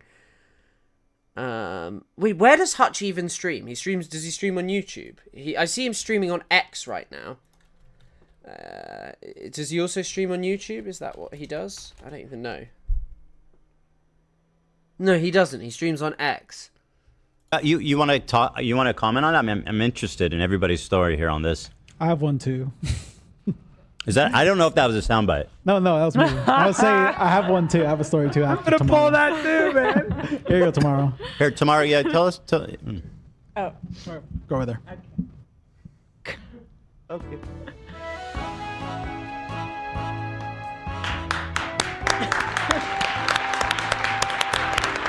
I know, I hear that music and I just feel the need to applaud. Someone said this is another fan. So, what's your stories? I mean, yeah, Ethan, people think you are evil. Mm-hmm. And it's super, super frustrating. I don't think Ethan's evil. I think Ethan is a Zionist. I think that's my problem with Ethan. Like, that's my problem. I think he continually justifies Israel's genocide. I think he repeatedly does that, so... Because I think a lot of people just see little bits online and they want to be like, oh, he's a bad guy. He's a Zionist. Mm-hmm. And, like, and it's so frustrating because I'm like, bro, do you even watch him? And they never do. And at a certain point, it's like, feels disrespectful to me that I'm like, if you think I'm reasonable Right. and you... It is another fan. Why is this? Why do you just hire fans as like your fucking? Why are you just hiring fans as the only people who you employ? You know, I watch Ethan. Mm-hmm. Like it's just so incredibly upsetting and frustrating. People just call you a Zionist and they assume you support Israel, and Bro. What are even Ethan Klein's Instagram stories? By the way, also, for all of these people who made a big fucking stink about the protests in Gaza, like all that time ago, where they were like, everyone in Gaza hates Hamas, everyone in Gaza hates Hamas. I'll tell you what people in Gaza hate more is, and this has got no media attention, I meant to make a fucking TikTok about it, but it's just I haven't had the time. There are huge protests in Gaza today, of people just out on the street saying, apparently this says, Lanar Hasal? Is that how you say this? Qanar? Qanar? I don't actually know. I don't speak Arabic, and I don't know what I'm trying to. Yeah, people think it's just so frustrating because you've never said that, and people don't know, they don't watch. Yeah. But it's just an easy thing to say. What is your opinion for how this became so prevalent? Is it just like Hassan, TikTok, Twitter? It's just it's relentless. I think it's like people like Hassan, like it's just so easy to call you guys Zionists, and people. I can honestly understand how people who don't watch the show, it's like, well, he must be supporting Israel because like why else is everyone calling him a Zionist, right? You know, you usually wouldn't assume people are just lying. It's like an avalanche. Yeah. And so it's also just frustrating because Zionism has come to mean just like blindly supporting Israel. So it's a whole thing, but it is really upsetting, and I've had a lot of thing, but just like blindly supporting Israel. So it's so it's also just frustrating because Zionism has come to mean just like blindly supporting Israel. That's not what Zionism means. Zionism means supporting a Jewish homeland in historic Palestine at the expense of the indigenous people who were living there. So it's a whole. And anyone who defends it ignores the racist undertones, the racist beginning of the project. But it is really upsetting, and I've had a lot of arguments with and the current massive racist undertones. Good friends who have kind of made me feel as if I've done something morally questionable, and I'm like, I really love Ethan. Thank you. I think he's a really great guy. Thank you. That's so nice. You know, watching you as a fan, I thought you were great. Then meeting you, you are great. And why hire fans, bro? Like, what is this? It's really upsetting how it's just. Hold on, Dan. Stop laughing. We need Tamara on the mic more often. Got a problem, Dan? We need to get her as a permanent spot, and Dan laughing over there. Go on, please. No, I'm not gonna gas you up too much, okay? You definitely have your problems, buddy. All right, there you go. All right. I'm just saying, come on. Don't we all? Yes, we all do. And you're not a bad guy, and you're not. Paige Christie spoke about this well. Like, why only fans? Why not like people who, I mean, why not people who just want to work in this industry, you know? Why do you only need fans? Genocide lover. You're just you, and you are troublesome sometimes, but that's why people love you. Right. Yes. Is that why you love me?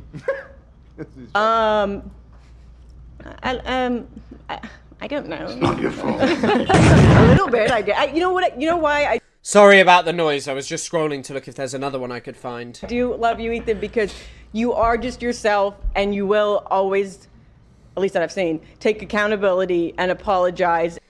Bro, all he had to do was just actually look into what Zionism is and just stop trying to sanitize it. Just stop trying to sanitize it. And you're just a very sincere person, and it's upsetting how easy it is to just kind of put you in a category, and so many people think it. The truth is, too, I don't think people would have such an easy time writing me off as some evil person if I was not Jewish. I think for them, it's all part of the story that even unconsciously they go, of course he's a Zionist. He's an American, he's a liberal Zionist. Of course he supports Israel. Of course he's evil. I genuinely think so. I do. No, people call you a liberal Zionist because that's exactly what you are. Like, this is just being dragged on. Like, this is insane from an employer-employee perspective. Being dragged in front of a camera to take cues on what to say about the bosses. It is weird. It is weird. Sorry, I just missed that because I was looking. He's a Zionist. He's an American, he's a liberal Zionist. Of course he supports Israel. Yes, that's what liberal Zionists do. Of course he's evil. I genuinely think so. I do. And it is, right? I mean, it is anti-Semitic on its face. These people, there's a group of people who are defaming me all around the internet, and everybody's falling in line and just being like, evil Zionist. Yeah. What are we talking about? Bro, anti-Semitism is discrimination against Jewish people on the basis of the immutable characteristic of being Jewish. Something that people cannot change. Ethan, the reason people have a problem with you is because of the shit you've said, because you have led a campaign, because you have collaborated with groups like the ADL. This is why I'll talk to you, because I can explain exactly what you are. Like, I can explain exactly what you are. I have multiple videos talking about this. I've spoken about it multiple times on stream. I don't care that you're Jewish. I never cared that you were Jewish when I watched your content. Yeah, the like button does need to be a little bit higher, I'm afraid. Only 300 likes. Yeah, no, I completely agree. I think it is. It's like. And also, thank you, Sophie, as always. Of course you don't. Oh, you hear he's a Zionist. Well, of course that makes sense. He's Jewish. His wife is his. What the fuck? Like, honestly, it's just another sycophant. Do you think that's why Olivia... I know Olivia seemingly left for a mental health break, is their argument. But, like, I feel like that's what it ultimately is. This is just another sycophant to big him up and tell him, no, it is actually because everyone hates you for being Jewish. Ethan was saying a week ago that he wanted to go on Kick. That was the last video that I thought maybe about making about Ethan. The final video I thought maybe about making, talking about Ethan. Sophie, I think you just donated twice, or it's at least... Oh, no, it's just glitched. I'm just getting it over and over again. But yeah, like, just... Ethan doesn't care about anti-Semitism. The willingness to join, to go and be part of Kick, to even discuss that with what I saw the other day. I've never been on Kick. I heard something about them using the Jewish emote, you know, the like anti-Semitic Jewish photo. That being like something you can just comment in everything is problematic. I genuinely do think TikTok has an anti-Semitism problem, by the way. The guy who came on and said that Nazi shit in my live yesterday, I reported him. And do you know what I got from TikTok? Nothing. I got... Okay, wait, I'll show you another. I don't know if you can see it.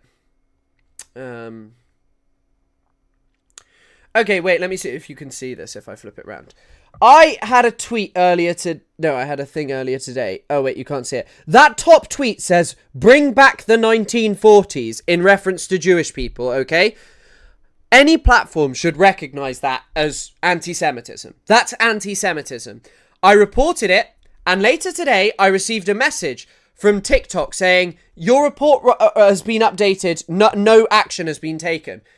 Like, I don't feel like I'm pandering. I feel like there is genuinely a problem of people who spew actual horrible anti-Semitism, who say these things, and these platforms don't do anything about it. Twitter has become increasingly anti-Semitic, but the focus isn't on that. The focus isn't on that. Really? Yeah, you know? they're evil. And as for me also, I think I swear people, because I'm Jewish, people attribute me thinking that you're not crazy to me also being Jewish. And it's,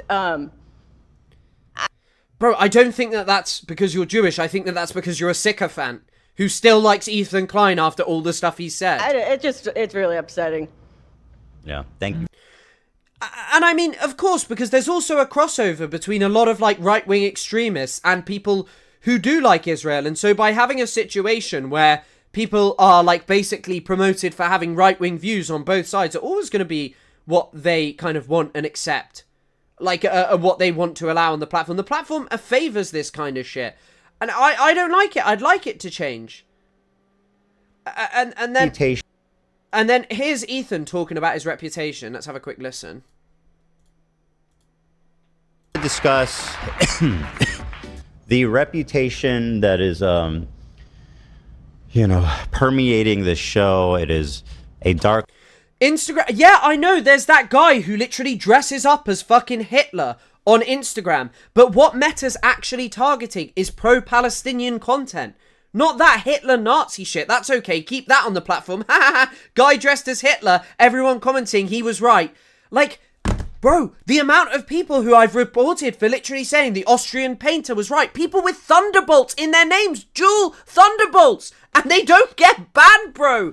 Oh. Cloud. Cue the violin. It's affecting everything. What? We need sad music. Sure. Yeah, I'll take some sad music. I'll wait. Yeah. People are saying Ethan supports genocide. He is a Zionist.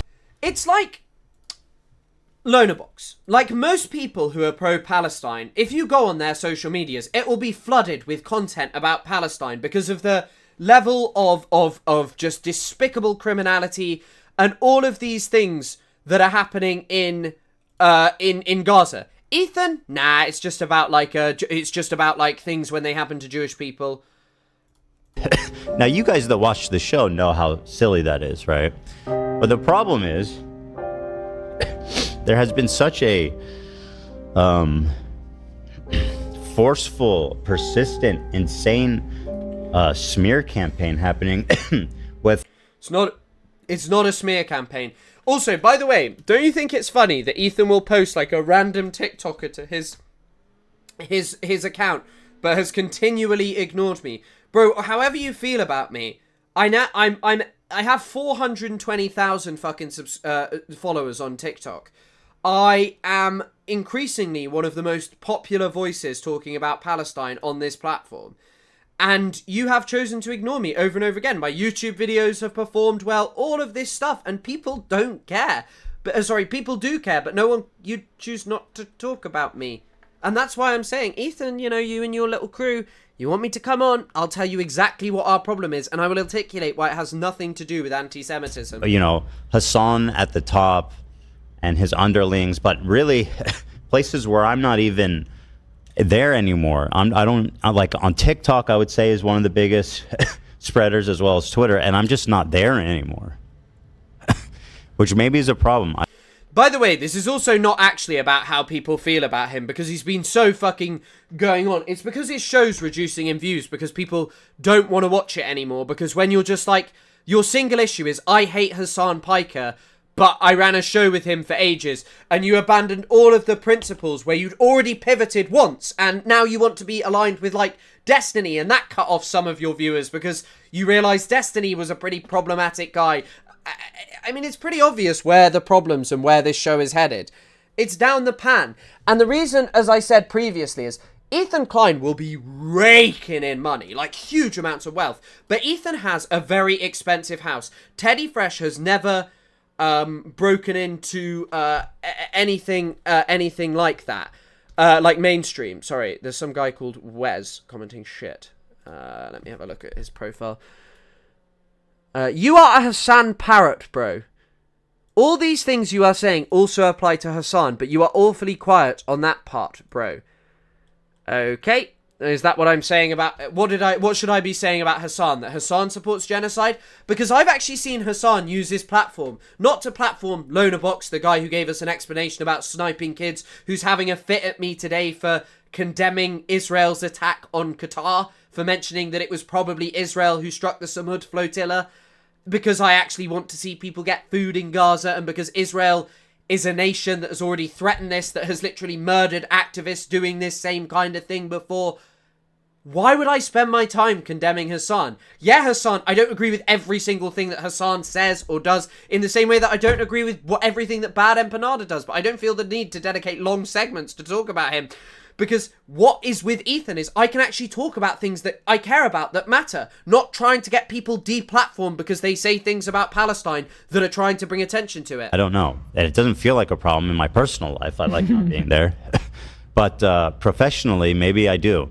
And I'm going to I've got a plan, okay? And I've got something I want to show you guys. And we're going to be having fun, because it is so insane. He has, you know what? He is probably recovering a bit because he hasn't posted about Hassan as much recently. Like he hasn't posted about Hassan as much. But by the way,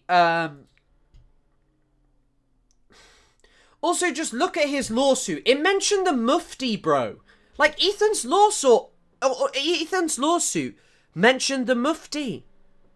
Denims, who is not Jewish, makes the grotesquely bigoted statement that it is anti-Semitic to associate Zionism, i.e. the Jewish right to self-determination in their ancestral homeland. By the way, that is exactly why you're a fucking Zionist, Ethan. Because self-determination in their historical homeland, which the prerequisite of is the displacement and marginalization of the people who actually fucking live there.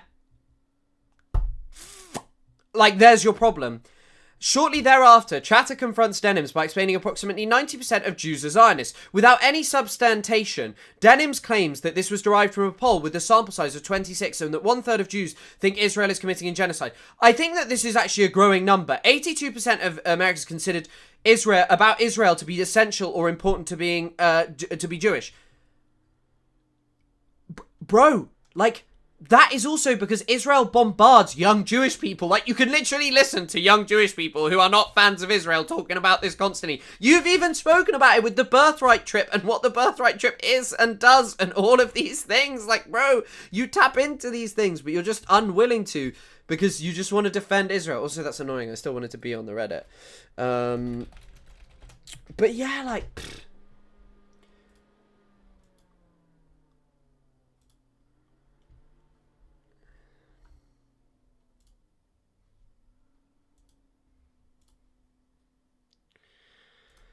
pfft.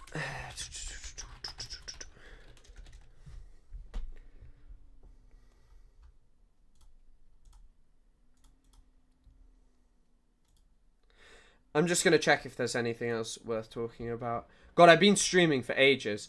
Oh yeah, even the fungi want Ethan Klein to debate Chris Kunzler, and they chose this photo of me, which in terms of my recent videos, I think I've put on a bit of weight because I've been bulking, as you will know. I'm huge. Any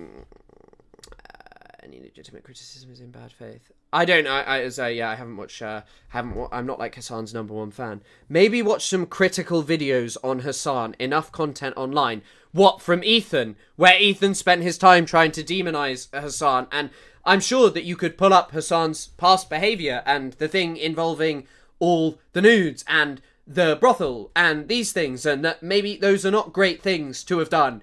But at the same time, do you honestly think Hassan Piker, like someone who is ultimately a positive influence in the sense of talking about politics, being a man who, like, I don't owe anything to Hassan, but Hassan is the reason I do this. And it's not because I was like, God, I want to be like Hassan. I started making TikTok videos after watching Hassan because I was like, oh shit, this guy can do this. And he can like create content around this. He can make people care about things that in some ways are a niche and people don't always want to talk about. I can go online and do this. And I did do it. And people liked it. And I got another degree in that period of time. I've carried on with this. And I'm proud of it. I dare you to watch it. Well, I can watch the whole Content Nuke live. Yeah, I could watch the whole Content Nuke live. It's dog shit. I've seen the Content Nuke. I have a video about the Content Nuke being fucking dog shit, because it is fucking dog shit. It's crap, it's shit, and it's rubbish. So if Ethan wants me to watch that and then use that to kind of decide how I feel about Palestine. Ethan said that he was proud of his wife for serving in the IOF. Why does Chris goes after Ethan when all these atrocities are going on? Bro, I haven't... When do you think the last time I talked about Ethan on my other social media platforms was? It was months ago. Like, I'm talking about Palestine and news around Palestine constantly. I post on my social media platforms about this. This is what I do. My oldest videos... Actually, I can't show you those because some of them are just like a video of me getting attacked by a cat. But like my first ever video about Palestine, I have a positive video about Ethan Klein and Palestine. My videos changed about Ethan Klein when I saw what he was actually like and how he's behaved post October the 7th. I didn't decide to hate Ethan Klein because he was a Jew. All the people here have seen how I talked about him all these years ago. Like, but yeah, like, honestly, someone can clip this and they can tell him, Ethan, I will talk to you. I will tell you why you are a Zionist. I will tell you why I don't like you. I don't dislike you because you're not Jewish. I don't have a problem.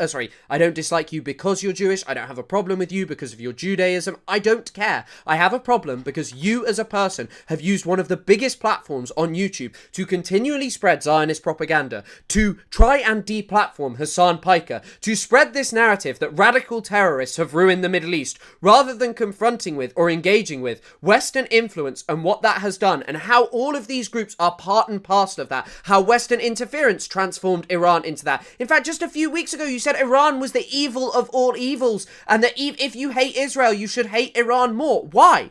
Western interference is the fucking problem, and I will defend that, and I will stand on that. And you can try like gish galloping like Lonabox did, but I won't allow it.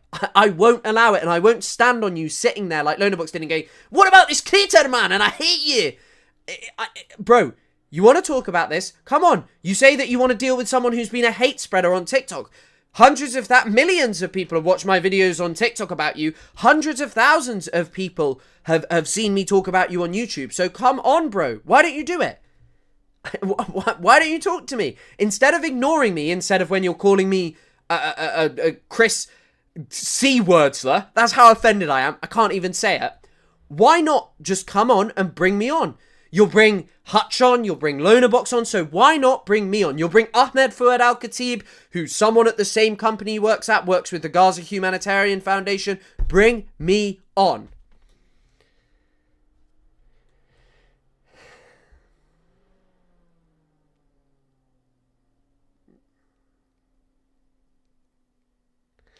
No, and also, bro, I don't have any published papers. My dissertation is the closest thing to a published paper that I could do, because my master's dissertation got a good mark. And the truth is I just have studied this, and I know about this, and I care about this. That's why people listen to me. That's why people enjoy what I say and what I do. I have passion, and I have an understanding, and I have been someone who cares about talking about Palestine. And that's why people want to watch me. It's not because I'm hateful, because I just want to tell you, oh, you should hate Israel, West bad, these things. It's because I care about this. And that's why I'm much more competent about speaking about it than other things. And I'm getting more competent about these other things, but yeah. I mean, I'd also say there's a rule. No ChatGPT. What was your diss title? My diss title was Reorientalism. How the UAE sells its vision to the Middle East, or something like that. In fact, I can tell you. Maybe one day I'll let you guys see it. I don't know.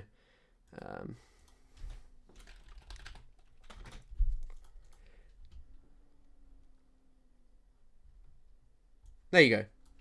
The UAE Reorientalism. Orientalism is a tool of authoritarian reinforcement. One of you can pause through this and see what you can get. But yeah, this is what I talk about on my platform. This is what I've done. Yeah, I have a master's because I love Hassan. I parrot Hassan in my masters. Do you know how masters actually work? You just watch fucking Hassan videos. Like, that's all you do. You know, you just watch Hassan videos. That's all you have to do. Like, for my first lecture, they were like, watch Hassan's video, watch Hassan video on Andrew Tate, watch this, watch that, watch this, watch that. You know, you doxed yourself. Yeah, I did dox myself. My full name is Christopher Kunzler. Oh no, people don't know that my full name is Christopher. Whoops. Yeah, bro, I never care about leaking my full name at all. Bro, people know it. People have known it for time. I'll accept it. I'll accept it. I stand on the principle of what I say, and people can know it. I won't care. Wes going to his first international law course. Why are you comparing Hassan? Me, every time I pick up the book, like, I was reading, I've been reading this for ages because I've just not been getting through it. I'm actually, like, not even halfway through. But it is an easy read. It's just because I've been streaming and prepping for the stream.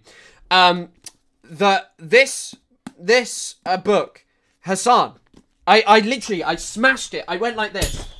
You hear that? That's because I read that fucking Hassan was in here, bro. I read it and it sounded like a fucking Hassan stream. And then he did anti-Semitism on Twitch.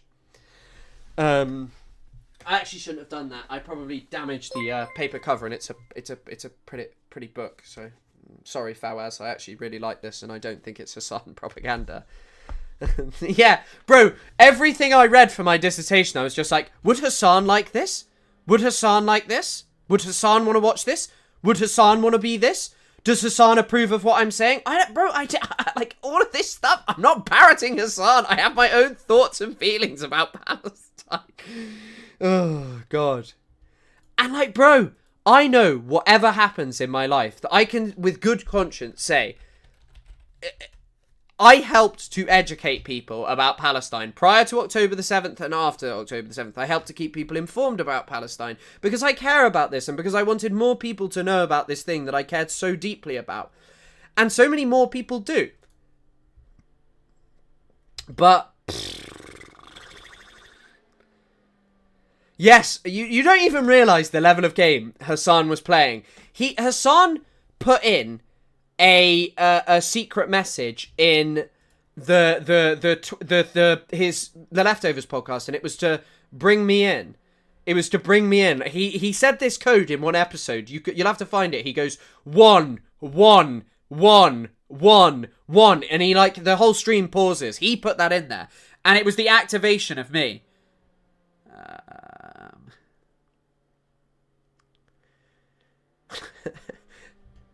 I actually didn't want to tell you guys this.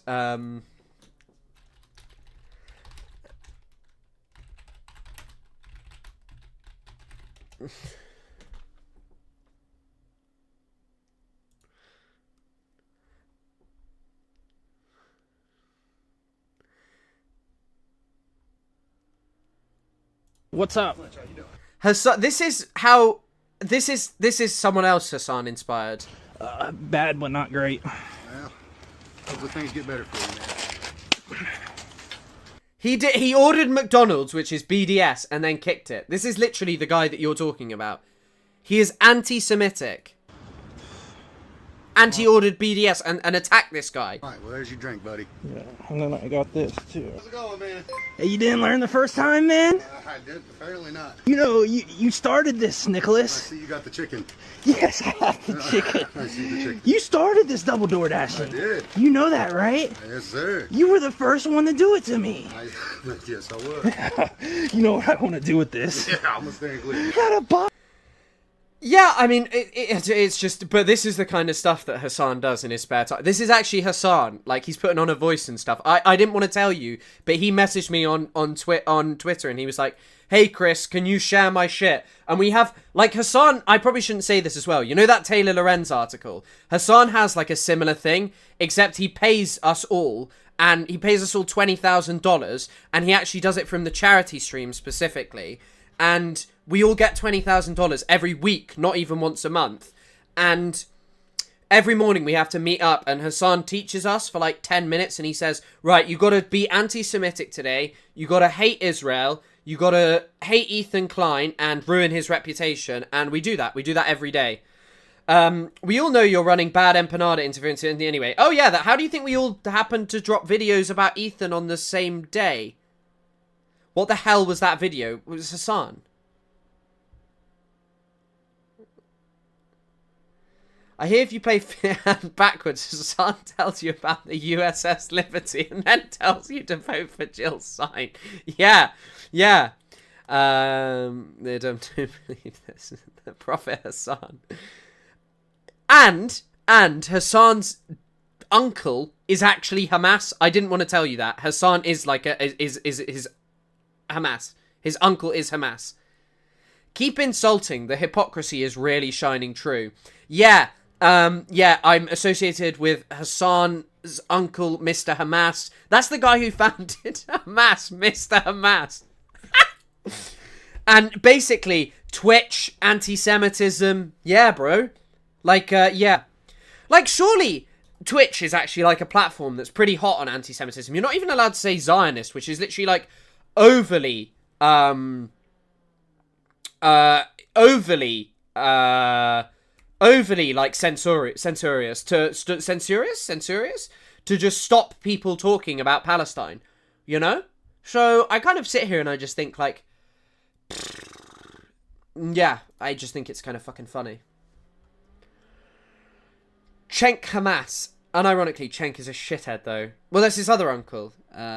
Chris, where were you on the 2 p.m. messaging call? Oh, I had a meeting with Uncle Mr. Hamas. Sorry. Floppy people of the world. And also, he tells us all to go floppy when we get carried off by Destiny and his goons. But yeah. Apparently, Trump is telling things to Qatar.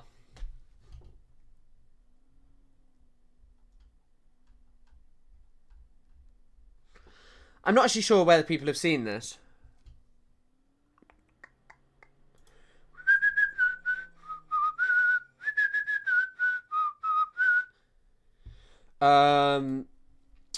Trump assures Qatar that this won't happen again. When did he tell them that that was a possibility?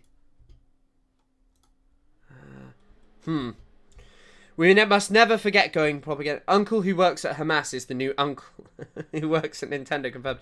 Have it both ways, where he can defend all aspects of Zionism, claim almost all Jews are Zionists, but not be considered Zionist. Only an idiot would buy that. Idiots like Wes, 100%, 100%.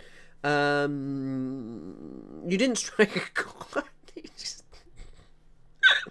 I've never actually eaten an empanada, which is part of the problem.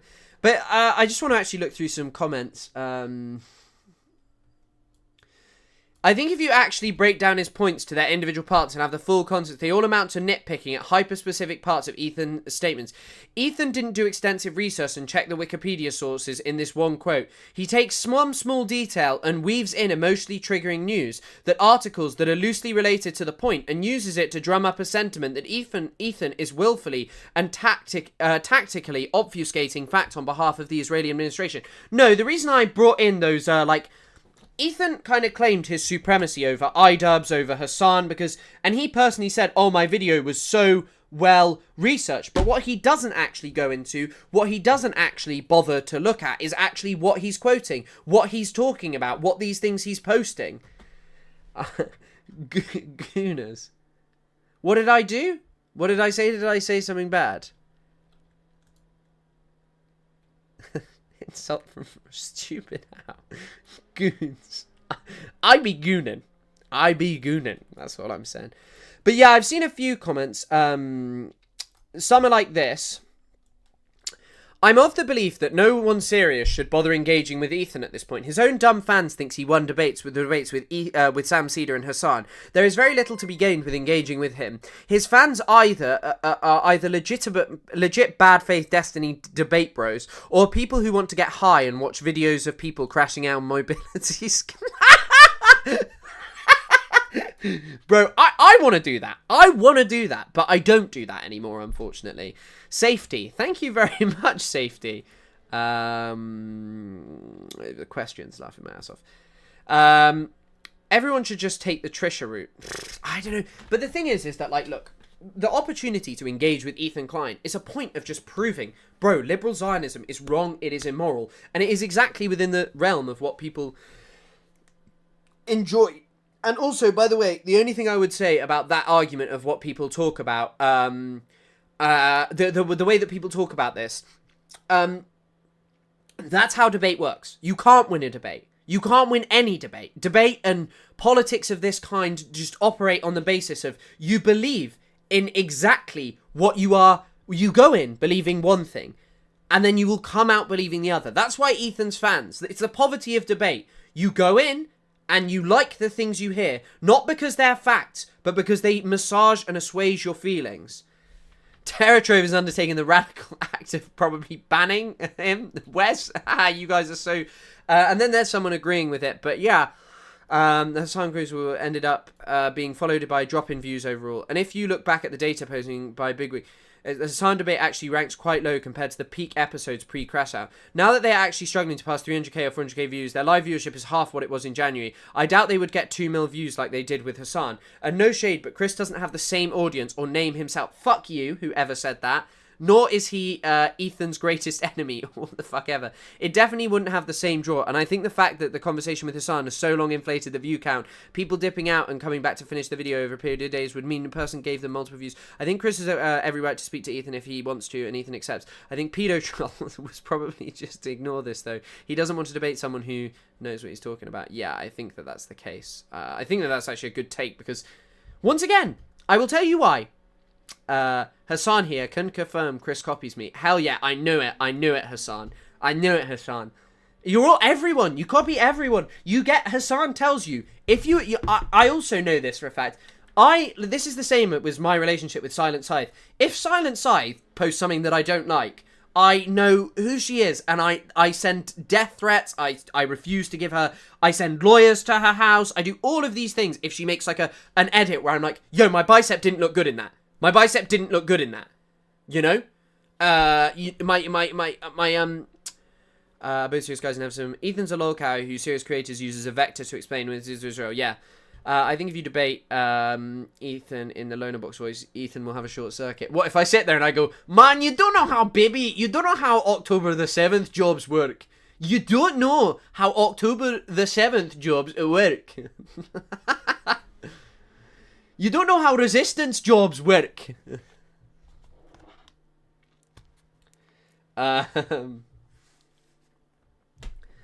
We need a Chris and Hassan laugh compilation. Maybe one day. Maybe one day. Hopefully I'll do something with Hassan again in the near future. I'd love to.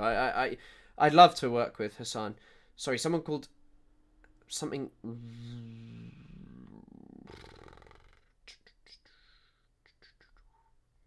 You wrote I love you. I wrote me too.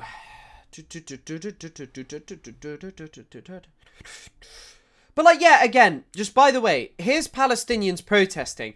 And like, what the other day, Lonabox was saying that people like Hassan have prolonged the war after he tweeted out, fuck, fuck, fuck, which sounds like one of his fucking sects.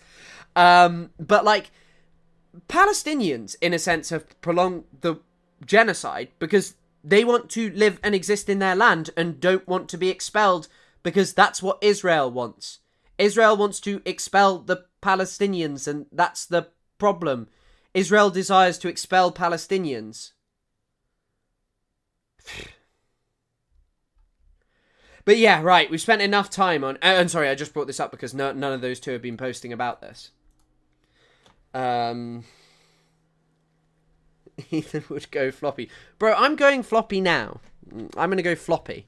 I'm E-Fotlow. Right, let's carry on with my final story of the day, the one that I wanted to cover.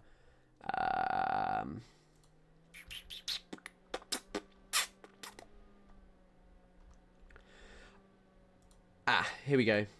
Right, so let's cover the Freedom Flotilla. Oh, updates on Al Jazeera. Who the hell is Ali Jazeera?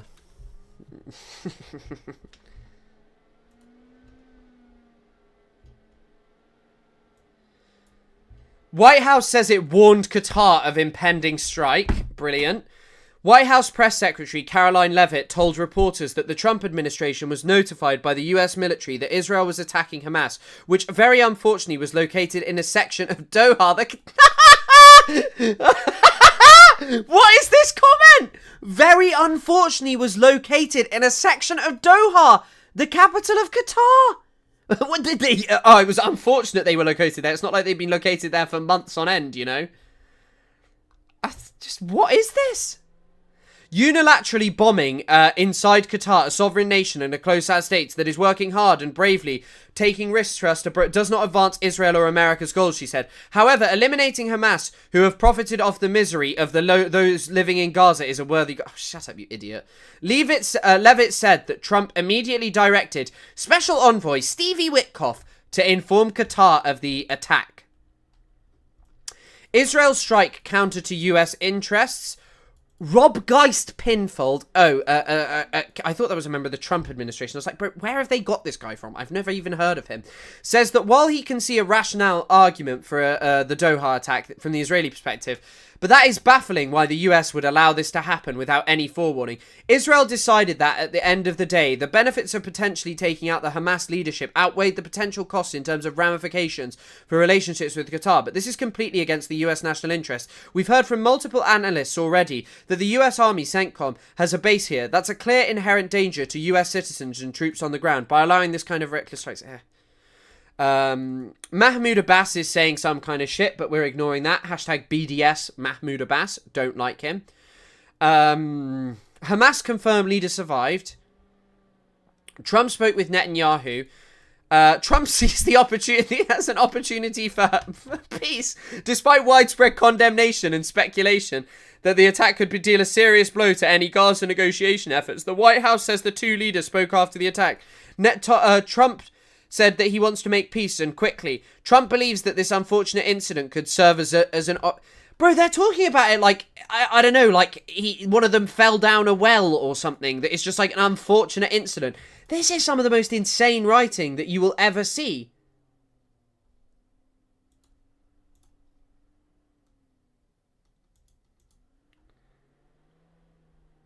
So the US warned Qatar. Is that why the Qatari leaders weren't killed?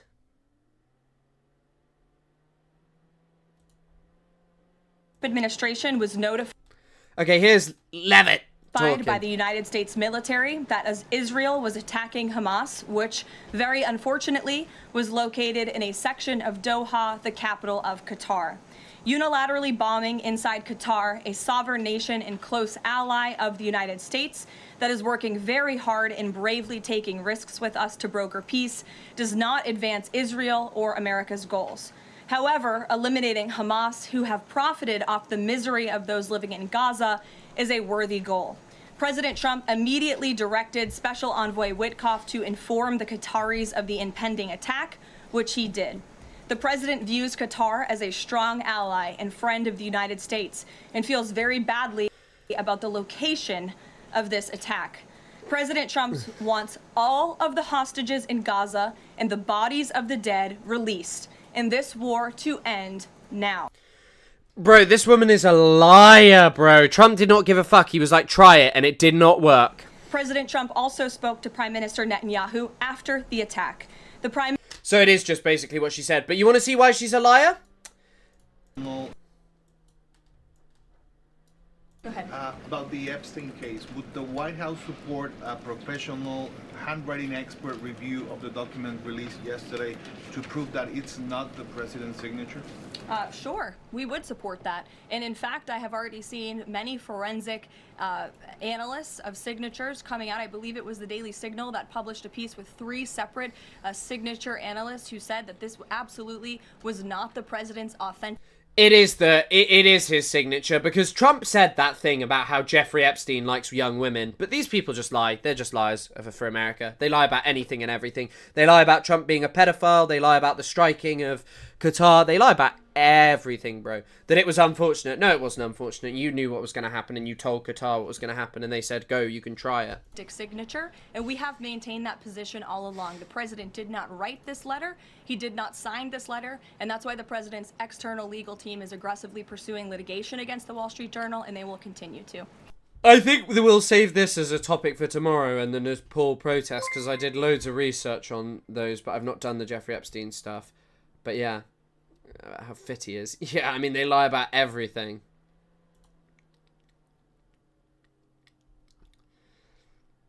Cum retrieval unit on the double. Yes. No, I'm about to cover the flotilla. Let's get into that now. Here's someone who writes for... I like John Hoffman. He's someone who's written about Reorientalism as well. I actually found his article way after. Israel shows once again it is not a strategic asset for the US. It is a strategic liability, arguably the greatest the US shoulders abroad. The bipartisan blank check is an albatross around our neck. We need to walk away. I think he has a point. Unfortunately, I just don't think Israel will, because of this just ideological commitment to this.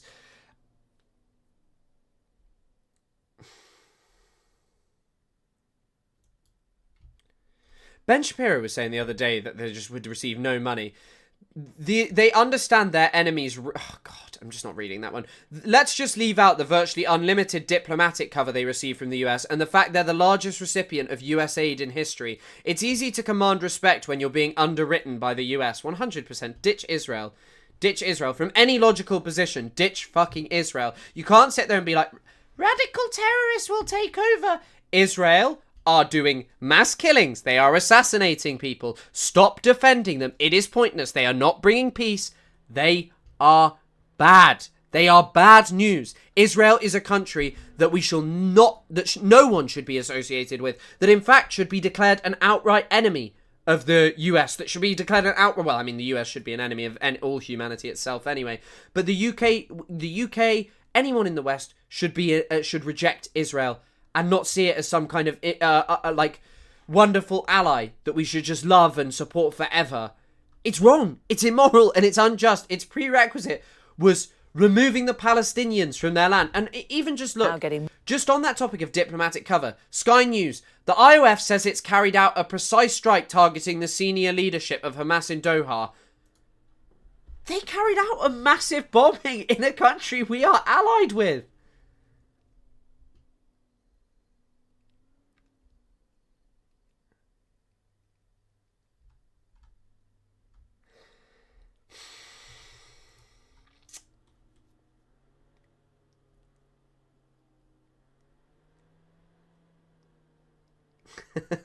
I only think women disagree with me.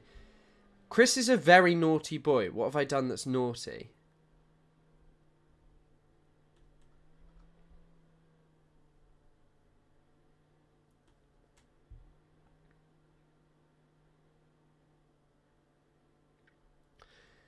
OMG Ditch, that's an anti-Semitic indeed.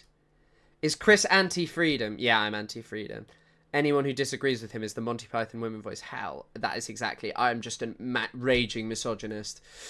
I really have a problem. Right, let's cover the flotilla for the rest of the day. I was wondering if I'd like done something. I mean, yesterday I accidentally nearly showed a fucking nude guy, but we're off that today.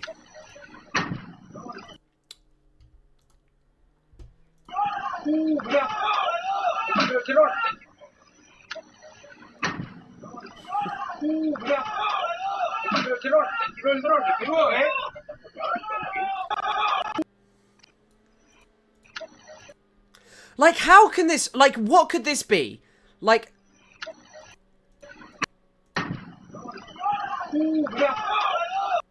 what even could this be? What is this?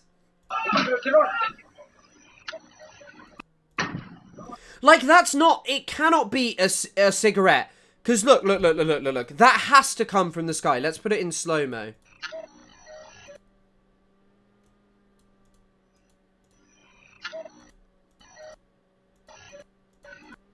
And it also, as it falls, it gets bigger. It starts burning. It starts burning. Like, look. I don't know what it is, but it's interesting that it starts burning here. Like, look. It's not burning that bright here. And then all of a sudden, above it, it starts flaming. A misfired signal. It's more the sound of the explosion that's also... I don't know. I genuinely don't know. I'll see what forensic architecture anyone's saying. I hope there's someone who's done forensic analysis, but I doubt there is so far. Isle Weitzman maybe said something.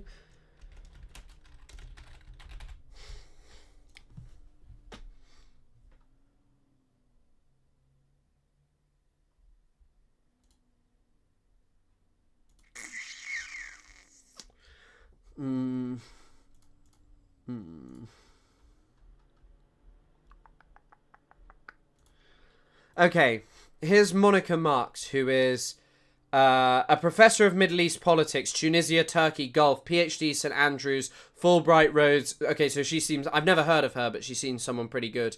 Apart from teaching in Abu Dhabi. Not a fan of that, but still, I'm sure she's a decent academic. I'm sure it's just a job thing, unfortunately. It's a meteorite. It could be something related to Trump being a mecha human. And some of you will say, oh, I spelt mecha wrong the other day. Did I? Or was I just trying something new? And you guys didn't like it because you think you're smarter and better than me.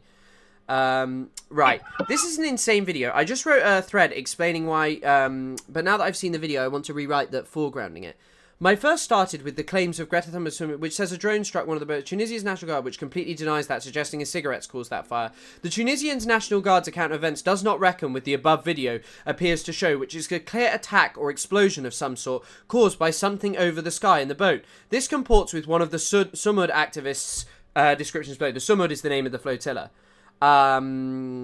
The family boat has been officially attacked. The drone came right above it, released the bomb, and it exploded, and the boat was on fire. Everyone on that boat is okay. They have bombed a boat once again with civilians on it in Tunisian territory, said Yasmin Achar. Achar? One of the 6 activists who was aboard. The main flotilla boat family has been attacked by a drone. Of course, it will have to be verified. It's also important to remember that while some have been strong criticisms of Israel, Tunisia's National Guard is not a more reliable arbiter of what did or didn't happen. It's committed numerous human rights violations on migrants and serves a highly authoritarian regime. This is true. Tunisia was once a democracy. There's actually a mistake in my previous video. It's 2021 where it stopped being it. Israel stands nothing logical to gain from attacking a loud but small group of harmless protesters, whom it will presumably arrest, deport, and perhaps photo op as it did last time. But of course, pragmatism and logical PR haven't guided Israel's behaviour since October the 7th. Yes, 100%. Before October the 7th. Meanwhile, Saeed could make sovereigntist hay with this, but with the National Guard's response suggests that he's instead downplaying it. He's ruled by fiat since 7th of October. No unit of the security forces would issue a public statement contravening his presumed spin on narratives. I mean, the only thing, by the way, that is to go with this, the only thing that is to fit with this as well, is that this is not a popular person. This is someone who saw the fall of the previous regime as a result of what happened as a result of, who saw the previous regime fall as a result of mass protests, back in the elections was about supporting Palestine. Yeah, I mean, but now he's a military dictator. Who cares? Instead of leaning into Tunis-based Francesca framing of events, Saeed has apparently directed his forces to deny or downplay this. He may fear appearing weak, jeopardizing his support, especially since he's backed West-critical, Zionism-loathing Tunisian sovereigntism for years. The main flotilla boat, Family, has been attacked by a drone. If it's confirmed there has been an attack on Tunisia, the flotilla, there has been an attack on Tunisia, on this flotilla. Francesca Albanese, UN Special Rapporteur and OPT, occupied Palestinian territories, and a prominent critic of Israel, said in a video. Tunisian authorities denied this report. Despite Saeed's tough sovereigntist rhetoric and propensity to see Zionist conspiracies where they don't exist, e.g. Storm Daniel, he backed down from a bill to criminalise relations with Israel, likely under pressure from the top brass in his military, which gets ample US funding. Saeed could want to avoid being put into a bind whereby an outraged Tunisian public demands a harsher reaction against Israel and the US than he can undertake without jeopardizing American funding of Tunisia's military, especially since the military has become a key pillar of his power. There you go. That's what I was saying. Like, and she's saying, and she's alluding to, this is a good thread in that sense. I've never actually heard the term sovereigntist used like this before. But anyway, what I think she's talking about here matters, and I think it makes sense, and I think it basically is like a reasonable sort of expression of like, hey, you know, for them coming, for like Tunisia, it's a difficult position, a difficult bind in the sense of like Tunisia doesn't want to say, yeah, Israel just violated our airspace and like that's fucking fine. Like, does this not sound like a reasonable-ish explanation? Because that doesn't look like a cigarette, as the Tunisians said. Like, does it? Does that really look like a cigarette to you? Or does that look like something different? Sorry, YouTube Studio. Oh, sorry, I just got a message from YouTube Studio telling me my weekly recap is ready. 11,000 of you tuned in.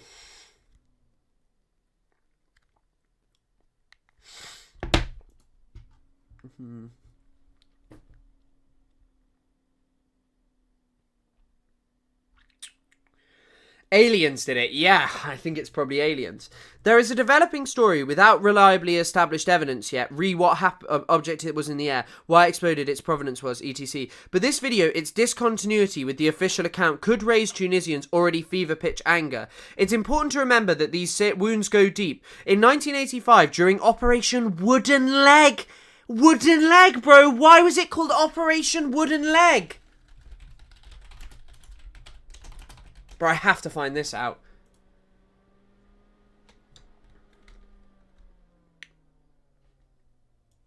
Oh, it's because it was at... Oh my fucking god, it's because it was at sea. It was because it's at sea. That's it, it's because it was at sea. Oh my god. It's a pirate reference, very cool. Thank you, Israel. So it was just about Israel bombing the fucking Tunis headquarters. Yitzhak Rabin ordered plans to redraw retaliatory... I've never heard of this before. Why was it called this? Is there like a... It's probably an incendiary nade. They burn the exact same way, 200 degree. They won't explode though, so what we heard was probably the end. Interesting. I have no idea. I mean, you...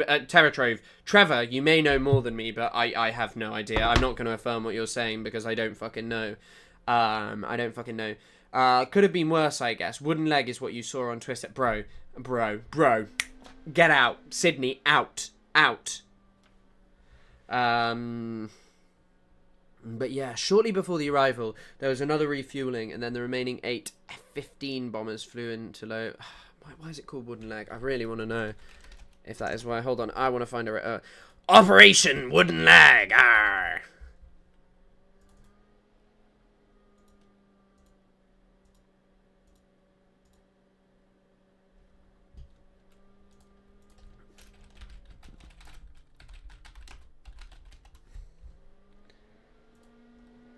Why was it called?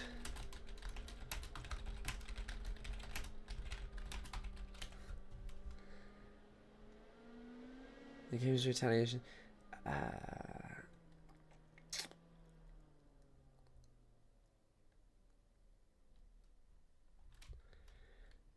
Mitzvah Regel Etz.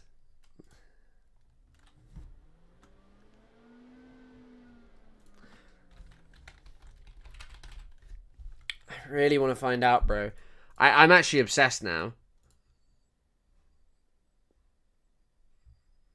Was an attack, but why was it called this? Why was it called this?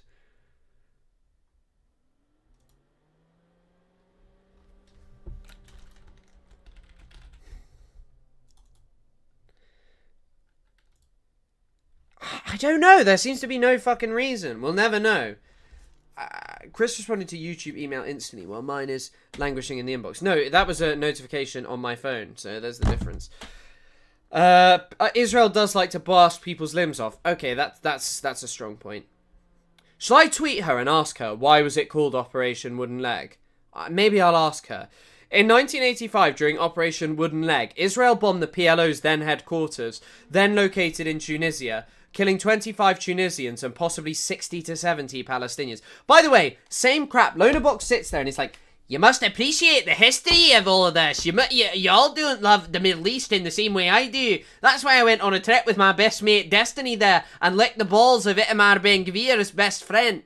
Or Itamar Ben-Gvir's best friend. I gave him a nice lick on the balls and we high-fived after we were done. But, Israel was killing PLO leaders. Israel was killing Hamas leaders. Israel was killing all of these people. Never bought peace. It's being part of the historical region of the Barbary Pirates. Is that it? Is that it? I think it must be that. I think it must be that. We're going to go with that. We're going to go with that. Tunisia's notoriously abusive and unreliable administration is reportedly forming an investigation committee to determine what happened. Whether it investigates and what it finds hinge significantly on Saeed's perceived political cost-benefit analysis. I'm no explosives expert and will be very interested in the analysis of actual explosive experts here, but I'd take the Tunisian guards unreliable with a real grain of explanation it's compromised and unreliable, and its cigarette story looks absurd next to the video. But yeah, I mean, I don't know. I don't know. Like, I'm sorry, look at this.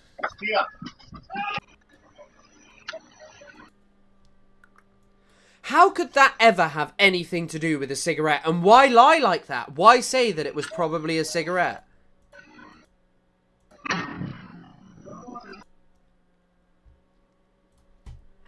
Let's see if there are actually any comments on Monica Marks. I enjoyed that thread, so I'll give that a like. Thank you, Monica Marks, for your lovely tweet.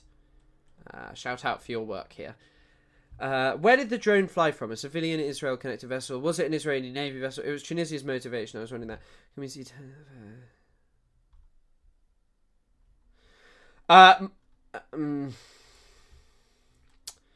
MB11. We can see 10 seconds before the flare landed, which would show them launching it into the air. Are you blind? That's a flare, you clown. Really? I mean, really? That's not a missile. Whatever hit the boat was on fire before impact. That's unusual, as most FPV drones explode on impact.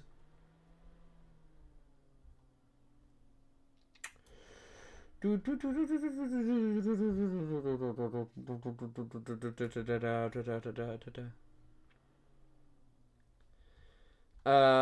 yeah, I mean, like, Would it surprise you? Like, actually, you know what? I know what we should do. We should listen to some of the people there. I really hate myself for imagining Le Merchant as a pirate. Sorry, internet has brain rotted me. Guy's literally called Alan Allen. Shut it down. I mean, yeah. You've never threw your doobie up in the air before. It's never had that effect, unfortunately. Maybe if it did, I would have never quit smoking. Because that is sick, you know. And obviously not for the people on it, but the fact that it causes like a huge flare in the air. Let's look at everyone's... We look too much at Ethan Klein's Instagram channel over on here, and we never look at my own Instagram channel. Here it is. Chris K. Middle East. Israel targets Qatar. Popping off. The bravery of the Sumud flotilla. Yeah, popping off. We'll watch Tad... Tad? 4 meters above my head. Called someone. We were looking at the drone just above our heads, really. It stopped close to us and then moved slowly to the forward part of the ship and dropped what was obviously a bomb on the forward part of the deck. There was a huge explosion, lots of fire, big flame. It's a small or big? It had Small or big one, the drone? The drone. Also, I don't know if Silent Scythe is here, but Pulse of Palestine just posted one of your fucking edits of me on their fucking Instagram account. The drone. Normal one. This size, more or less. I don't know if that's normal or not, but it was a drone carrying a bomb. It dropped the bomb on a pile of life jackets. There was a big flame that we had to fight. Can we just be absolutely certain about this? Because there's a lot of people in the port who were saying that they didn't see an explosion, they only saw a fire. Can we be absolutely certain that this was a drone attack? Let me be clear. 100% it was a drone dropping a bomb on the forward deck of our ship. Are you okay? Yes, I'm okay. I'm okay, but we could have been killed, right? So we know that these humanitarian missions have been attacked over and over again. We know how dangerous this is. People have been killed. In Gaza, we've seen humanitarian workers, doctors, nurses, all of them having been killed. So we know the dangers that we're facing, right? But still, we survived, and that's what matters. So a drone clearly about 4 meters above my head. Called someone. We were looking at the drone just above our heads, really. It stopped. Sorry, because I'm just looking, and like, look, I don't care to do fucking forensic analysis, but where did you get that idea that it's a 12 gauge dragon's breath round?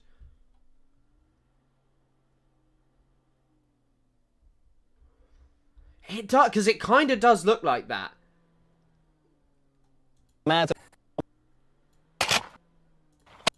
Compressor, so let's find out.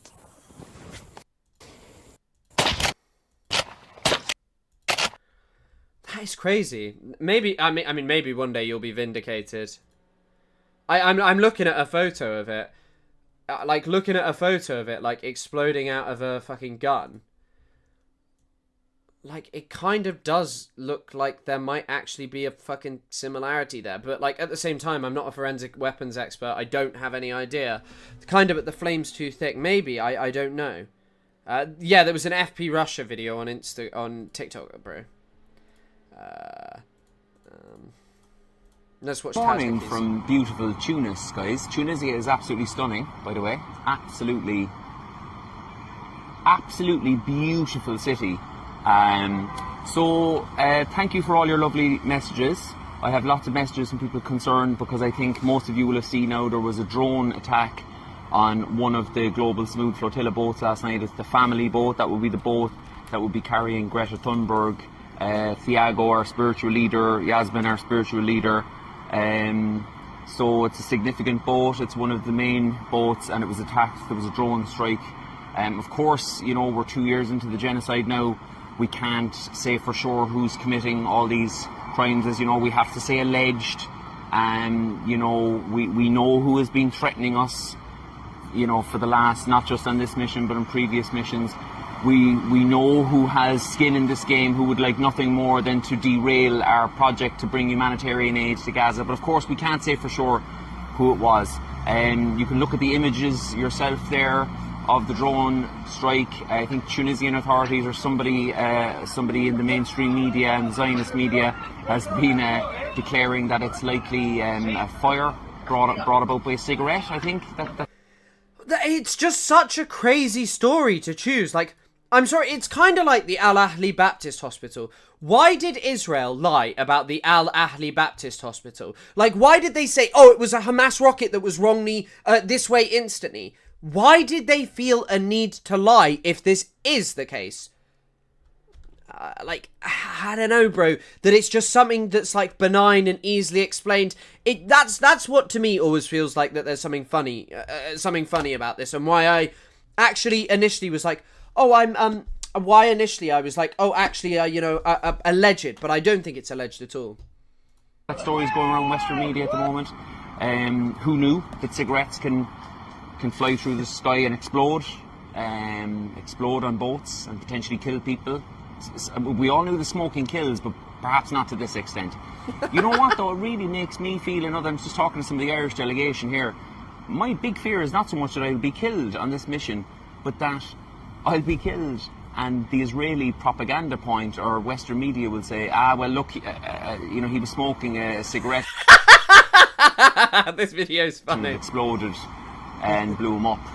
And that will be the narrative, because we're living in a kind of an alternative, bizarro world where we can have irrefutable evidence in front of our eyes, as we've seen with the mass murder of Palestinians for the last 2 years. Do you know a crazy story? You can read about this. Tom Segev, the Israeli historian, was told by Israel that his dad was killed by an evil Arab, and his dad was in the Israeli military, but he actually died, like, trying to bring up some food to some other soldiers, and he just fell off and died, like, off a roof. It's kind of a crazy story. But part of the reason it was also kept secret was because his family wanted to keep claiming the monetary benefit.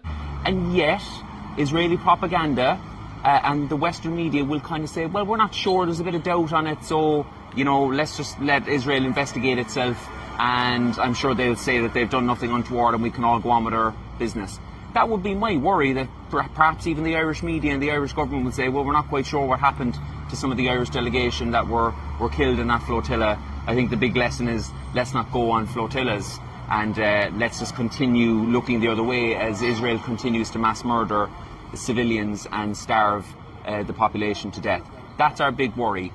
But anyway, look, the attack is the attack. It's alleged for now. I'll let you make up your own mind as to whether it was a drone attack, and I'll let you make up your own mind as to who did it. I'm safe. I'm a big boats guy, as you know. I love my boat, and I do actually mean that. I love my captain. I love my crew. We have a beautiful camaraderie amongst ourselves. I didn't want to leave the boat. I was asked to do a media thing yesterday, so I went, and I was so long on land I couldn't get back to the boat, and so I ended up staying in a hotel, and then I wake up to that news this morning. And you know what I want to do now more than anything else? I'm not rattled or anything, and people I'm talking to, I'm not rattled at all by this, obviously, this strike that's meant to derail us and put us off our job. All I want to do now is to get back to my boat, and I mean that.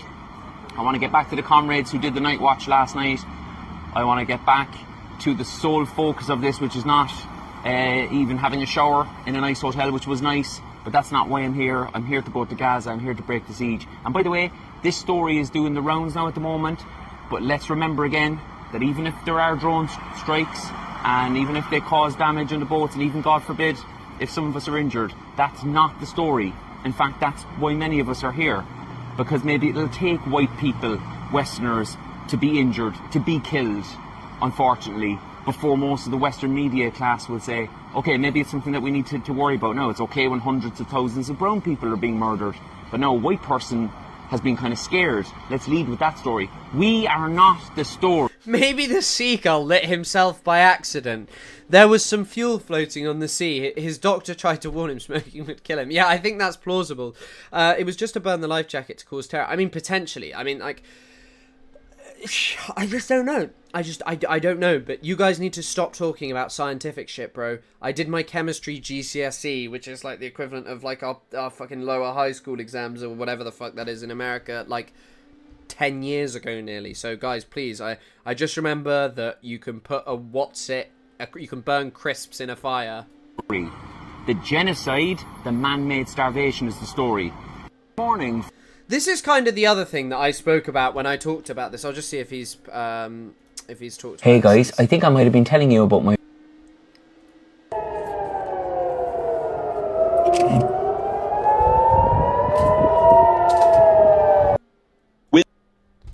Oh, my stream crashed. But yeah, I mean, I spoke about this in a video earlier. Maybe it was a snarker who set the boat on fire. Yeah, I mean, it's plausible. It is quite plausible that it was probably a snarker who did this. I mean, I think probably it was actually they sent the skulls and then set the boat on fire. How did you do in your Dota 2? I didn't do enough fantasy predictions. I've been so fucking busy. I haven't had a chance. I did shit on the teams I picked. I picked fucking Collapse because they've always been good. But yeah. Yeah, unfortunately. Are you eating crisps? Why would I be eating crisps? Why are you hearing that I'm eating crisps? Why do you think I'm eating crisps? Where did you get the idea that I'm eating crisps? Can you hear me? Does it sound like I'm eating crisps? See if he's... Yeah. Yeah, unfortunately. Are you eating crisps? Why would I be eating crisps? Why are you hearing that I'm eating crisps? Why do you think I'm eating crisps? Where did you get the idea that I'm eating crisps? Oh, I see what you're saying. Because I was talking about burning crisps in the fire. Yeah, that was something we did at school. Wow, read this. I never knew this. I didn't know that this is actually what happened. In 2011, then US President Barack Obama personally requested that the Emir of Qatar take the leadership of Hamas into his country. Chris Popper Kunzler. Hell yeah, that is my real name, Chris Popper Kunzler. And I'm just like, I never knew that. I never knew that. I never knew that. Piers Morgan. Wait. Do you know what's so funny? Is I won't show the other one, but like. This is also just back to the Ethan Klein shit, but to talk about something wider here and why I so disdain Ethan Klein is because this shit here, bro. I got 5 out of 16 on Teams Life Mass. I'm 95%, I'm 95.5% of fantasy, just about. Fuck, bro. I wish I was on that. I want the free Arcana. There's actually no Arcanas I need. I only want the Spectre one. But Zoran Mamdani and Hassan Piker. Here they are. Hamas Jihadis. This is the Hamas support network. Zoran Mamdani connects to Hassan Piker, who connects to Chris Kunzler, who connects to Ilan Pape, who connects to Jeremy Corbyn, who connects to Hamas and Hezbollah, who connect to October the 7th, and Hamas. This is the same shit that Ethan Klein does, bro. Like, this is genuinely the same shit that Ethan Klein does. This is Andrew Cuomo's rally today. This is the same day of Andrew Cuomo doing this. Like Ethan is someone who has participated in this and has the gall and the audacity to claim that it is people like Hassan Piker who are causing all the problems. That, Hassan's just done all of this. Hassan's responsible for that. It's just fundamentally ridiculous. Fundamentally ridiculous.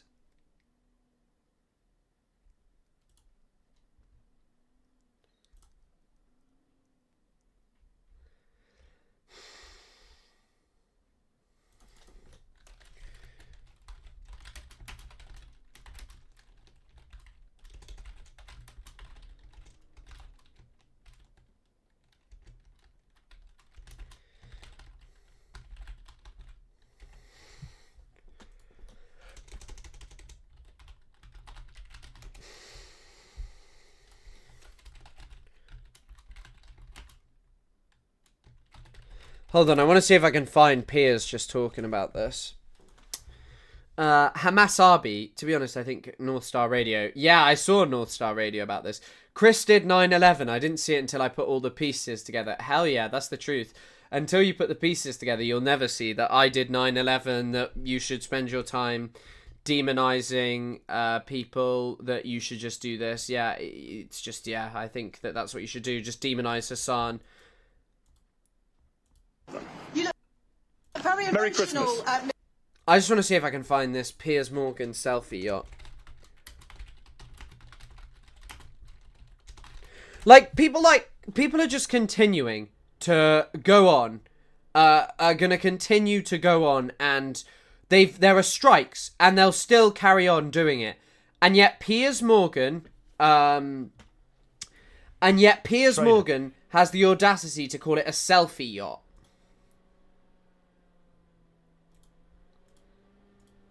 is absolutely reprehensible. I mean, it's just shameful. You're vile. You're a liar and you're vile. Well, there are two distracting sideshows overshadowing the current horrors unfolding in Gaza. The first is Greta Thunberg's selfie yacht, which has inevitably been... This, this horrible piece of shit. Like, this guy has the audacity to claim that he is upset by what's happening in Gaza. He has the audacity to be like, oh, I actually care and think Netanyahu should stop. And then he's literally calling the people trying to stop it a selfie yacht. These people are crazy. Intercepted by Israeli forces en route to the Gaza Strip. Actually, that could be it. They were having a cigarette and the phone caught it in the air and accidentally flipped it up in the air. My name is Greta Thunberg and I am from Sweden. If you see... Do any of you know that song? I'm a guy from Sweden and I'm taking over, never being sober, and I'm in the water and I go to Africa. That's actually a great song. This video, we have been go hack some more phones, boy.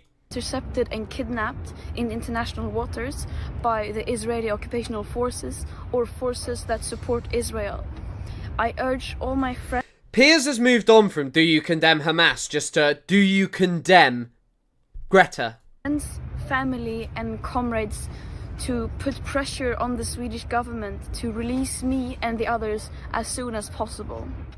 No, Greta, you've not been kidnapped, and your choice of words is frankly an insult to the many Israelis who... I forgot how pathetic this little worm guy is. Oh. I don't know if this song's copyrighted. This guy's strange, this Gucci Ice guy. Ah, this can't be copyrighted, surely. Why is also my PC zoomed in? I don't know. It doesn't look zoomed in, but it is zoomed in. Hold on, I'll see if I can find this. Sorry.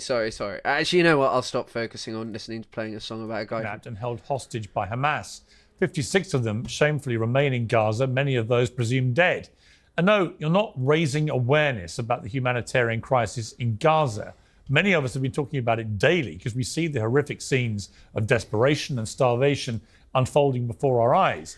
So why are you calling it a selfie yacht and mocking, like joining in the Zionist mocking of Palestinians, of people trying to aid Palestinians? Why are you doing that? The only thing... Also, by the way, sorry, new update. Doha is now claiming, which is obviously the capital of Qatar, is now claiming that the reports that they received prior warning of the attack on it are baseless. Sorry, that's Doha News, but Doha's the capital of Qatar. You, Greta, are raising awareness about, as always, is yourself. And on that note, the second big distraction at the moment is this. Answer me that one question. Do you know how many Hamas terrorists you've killed and how many children you've killed? Why does he look green? Be ready for the bullying and the sarcasm. Fake a Californian accent. Wait, what do you... Those two numbers. I know the numbers. What, you want me to? That came from the IDF. I know the numbers that came from a very, very established Give me the two numbers. Wait a second. How come you know exactly how many Hamas terrorists you've killed, but you have no idea how many children you've killed? Cares about human rights. I just asked you a simple and question. At the same time, Hamas is deliberately using the children as human shields. Question. Why is it you know one number but not the other? I'll give you the answer. Because in the end of the day, we never target civilians. We only target the terrorists. Why don't you know the statistics? And look, you can ask this question. Are you saying... Hashtag not floppy. No children have been killed in Gaza. Oh, I see. Be ready for the bullying and the sarcasm. I didn't say Are you saying that? I didn't say that. I said... Well, I make zero apologies for taking a tough line with the Israeli ambassador, who is the Israeli government's former representative. Well done, Piers. Taking a tough line with the Israeli ambassador. Oh, I don't think I'll ever get to debate Ethan, but I was just talking about it. In the UK, I asked her 17 times how she could be so certain about how many Hamas terrorists Israel has eliminated, but apparently doesn't have a clue how many innocent children have died in the process. 17 times. She just failed to give me an answer. Well, National Jewish Assembly released a statement which condemns the interview in the strongest possible terms, but has so far not condemned the deaths of so many civilians and children by an Israeli government, which two former... This is actually quite funny. The National Jewish Assembly condemns in the strongest possible terms the disgraceful performance by Piers Morgan during his recent interview with Israel's ambassador to the UK, Timmy Hottervelli. What unfolded was not journalism, it was a one-sided ambush, a spectacle of sneering journalism and intellectual laziness masquerading as moral outrage. Israeli prime ministers have now accused of senseless killing and war crimes. Laughably, their statement says when pro-Hamas apologists appear on his show, they are met with nods and softball questions. Anyone who's watched this show at all in the past 18 months will know how ridiculous a claim that is. Yeah, I ask everyone, do you condemn Hamas? My name is Piers Morgan. I like phones. I like using phones. What's currently happening is a sustained campaign of abuse and intimidation by people who don't like that I'm calling out what I now see as a war of pointless destruction. And exactly the same thing, of course, on the other side, when I repeatedly defended Israel's right to respond to the heinous attacks on October the 7th. Back then, they said I was in the pocket of mysterious Israeli paymasters. Now I'm apparently funded by Qatar because I went to a state dinner in Doha to meet the President of the United States. Well, sorry to disappoint you, but nobody pays me to have any opinions. Wow, no one pays this guy. This guy's fire! You only merely pretended to be evil. I can turn it off whenever I want. About anything, least of all a war. My opinions change as facts change, as everybody should. And no one's going to abuse and hector me into saying anything other than what I actually believe. In a couple of minutes, I'll talk about all this with my panel. I want to see if I can hear him call it a selfie yacht. He just called it a stunt, and like, I bet he'll go back to doing this. Hold on, I want to see if I can...